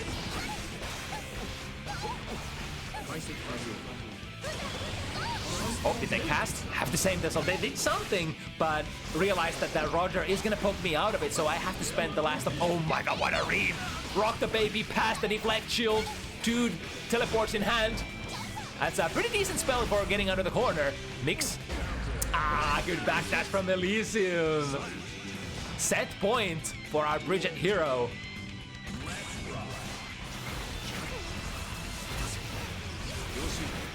All right. Auto refill is online. Good trade. Now we can do a really massive damage combo with this. Chooses to set up the Rainbow Cube. Perhaps the wall breaking a little too early. Would have loved to get a heart knockdown here. Roger dive. Misses with a DP. Elisium has a burst here. Strelitzia tried to bait it. I think the strategy here is to just hold it to the next round. Yeah. All right. Smart plays by Elisium. Save the burst and use it when it's... Oh, that's so smart! Dash forward! Bait the DP.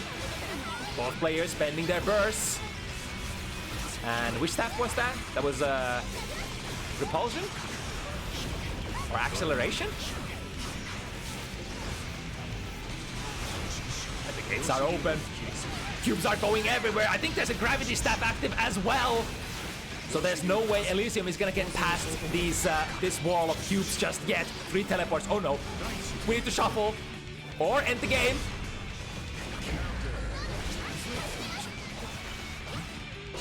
Strelitzia needs a couple of frames to breathe to get out of here. Command grab. Still a little amount of. Oh my god. One more hit. Gold burst is blocked, but it's safe. Chaos Cube. This should be in Strelitzia's favor, right? Yes, indeed. Okay. I was like, the yo-yo wouldn't get there before that cube goes online. Cube is 1, extremely fast at starting up, but then 2, also extremely fast at traveling forward. So even if there's like something coming at you, it's a pretty decent idea to assume that the cube is gonna get there before whatever opponent is doing. Alright, set up the rainbows. It's gonna buy a lot of time for Strelitzia to shuffle the deck.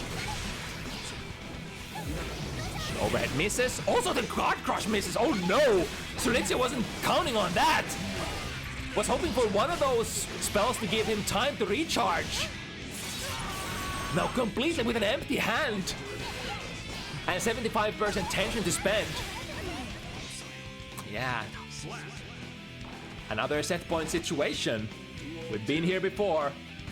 We've covered this situation earlier as well, but we need to do it again. 6k, set up the summon.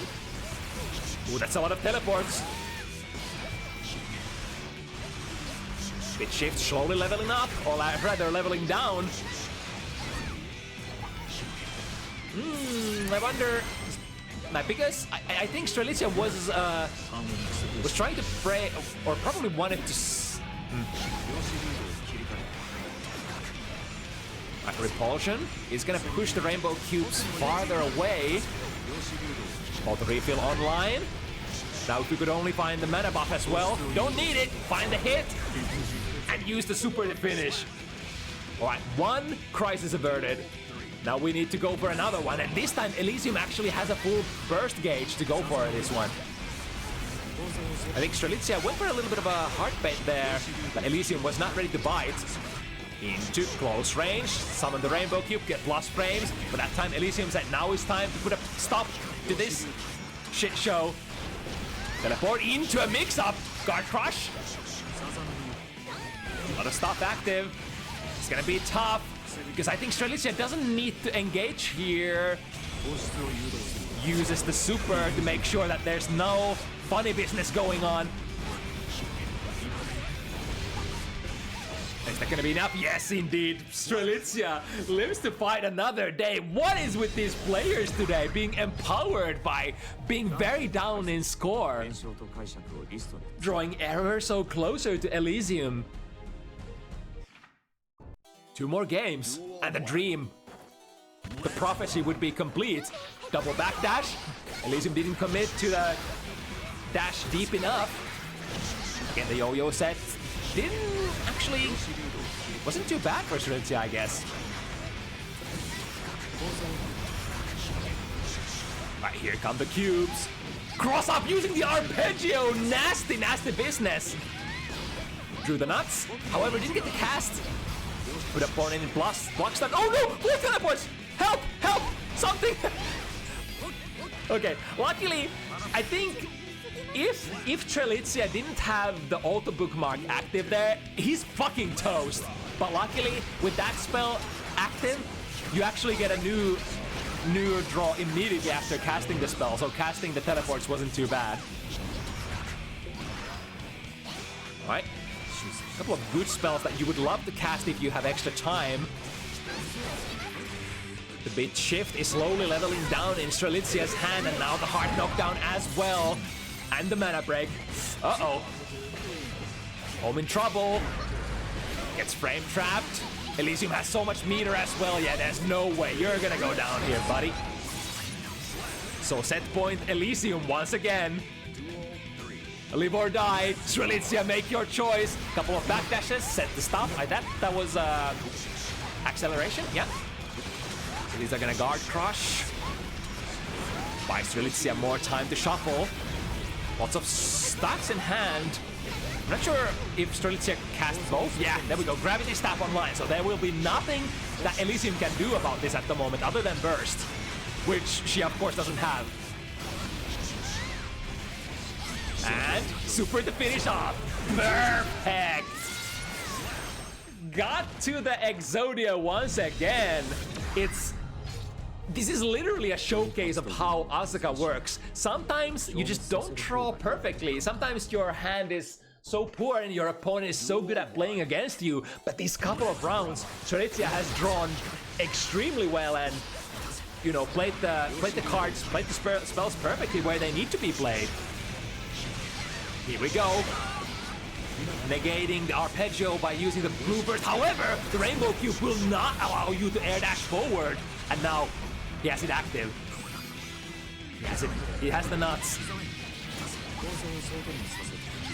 A lot of juggle potential here. So much firepower. In fact, that the two Guard Crush spells and the volley there was enough to finish. And now, Strelitzia set point. This was a 3-6 position in Strelitzia's at disadvantage. Where have I seen this before? Auto refill, active. We have so many spells coming in. Now if we could find Nana as well, Rainbow Cube would help. Are we gonna unleash it? Yes, indeed. Break the wall. Super. Yes. I think this might be checkmate. Elisium's only ammo here is the Blue Burst. I think she'll have to do it. But it's made it! Oh my god! Teleports straight into the burst bait and Strelitzia comes back from a 3-6 situation and cleaves the set. Are you fucking kidding me? Somebody make it stop! It was such a great start for Elisium. Everything was going perfectly. She was, you know, poking all the necessary cubes, not letting Strelitzia set up the house, but then we started playing cards. Man, that character is so fun to watch. And Strelitzia definitely, I think it's not just Strelitzia, but also Elisium, the two players together, just providing the ultimate set to finish off today's stream. Oh boy, what a week. That's pretty good. I'm thoroughly entertained and hope you were as well. And to wrap this off, wrap this up? We of course do this Bounty Hunters FT7 business every week, every Sunday, 5 p.m. CEST. So if you want to join, for example, next week, you could join my Discord and we'll offer you the sign-up forms and try to set you up with as even matchup as possible and hopefully without any bad routing shenanigans. But that's it for today. Again, what an event. Do you have any cool raid targets? There is some sort of the Wild Tide anniversary event going on at the moment, as far as I can see. So that could be a cool place to go. Yeah, we'll go that direction, since the Wild Tide guys are kind of cool and nice and based.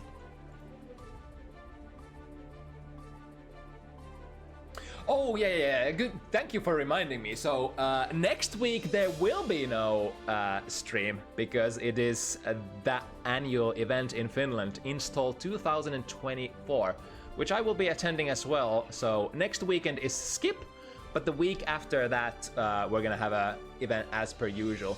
Generally, it tends to be like we only skip the we only skip one event per year, and it tends to be the install weekend.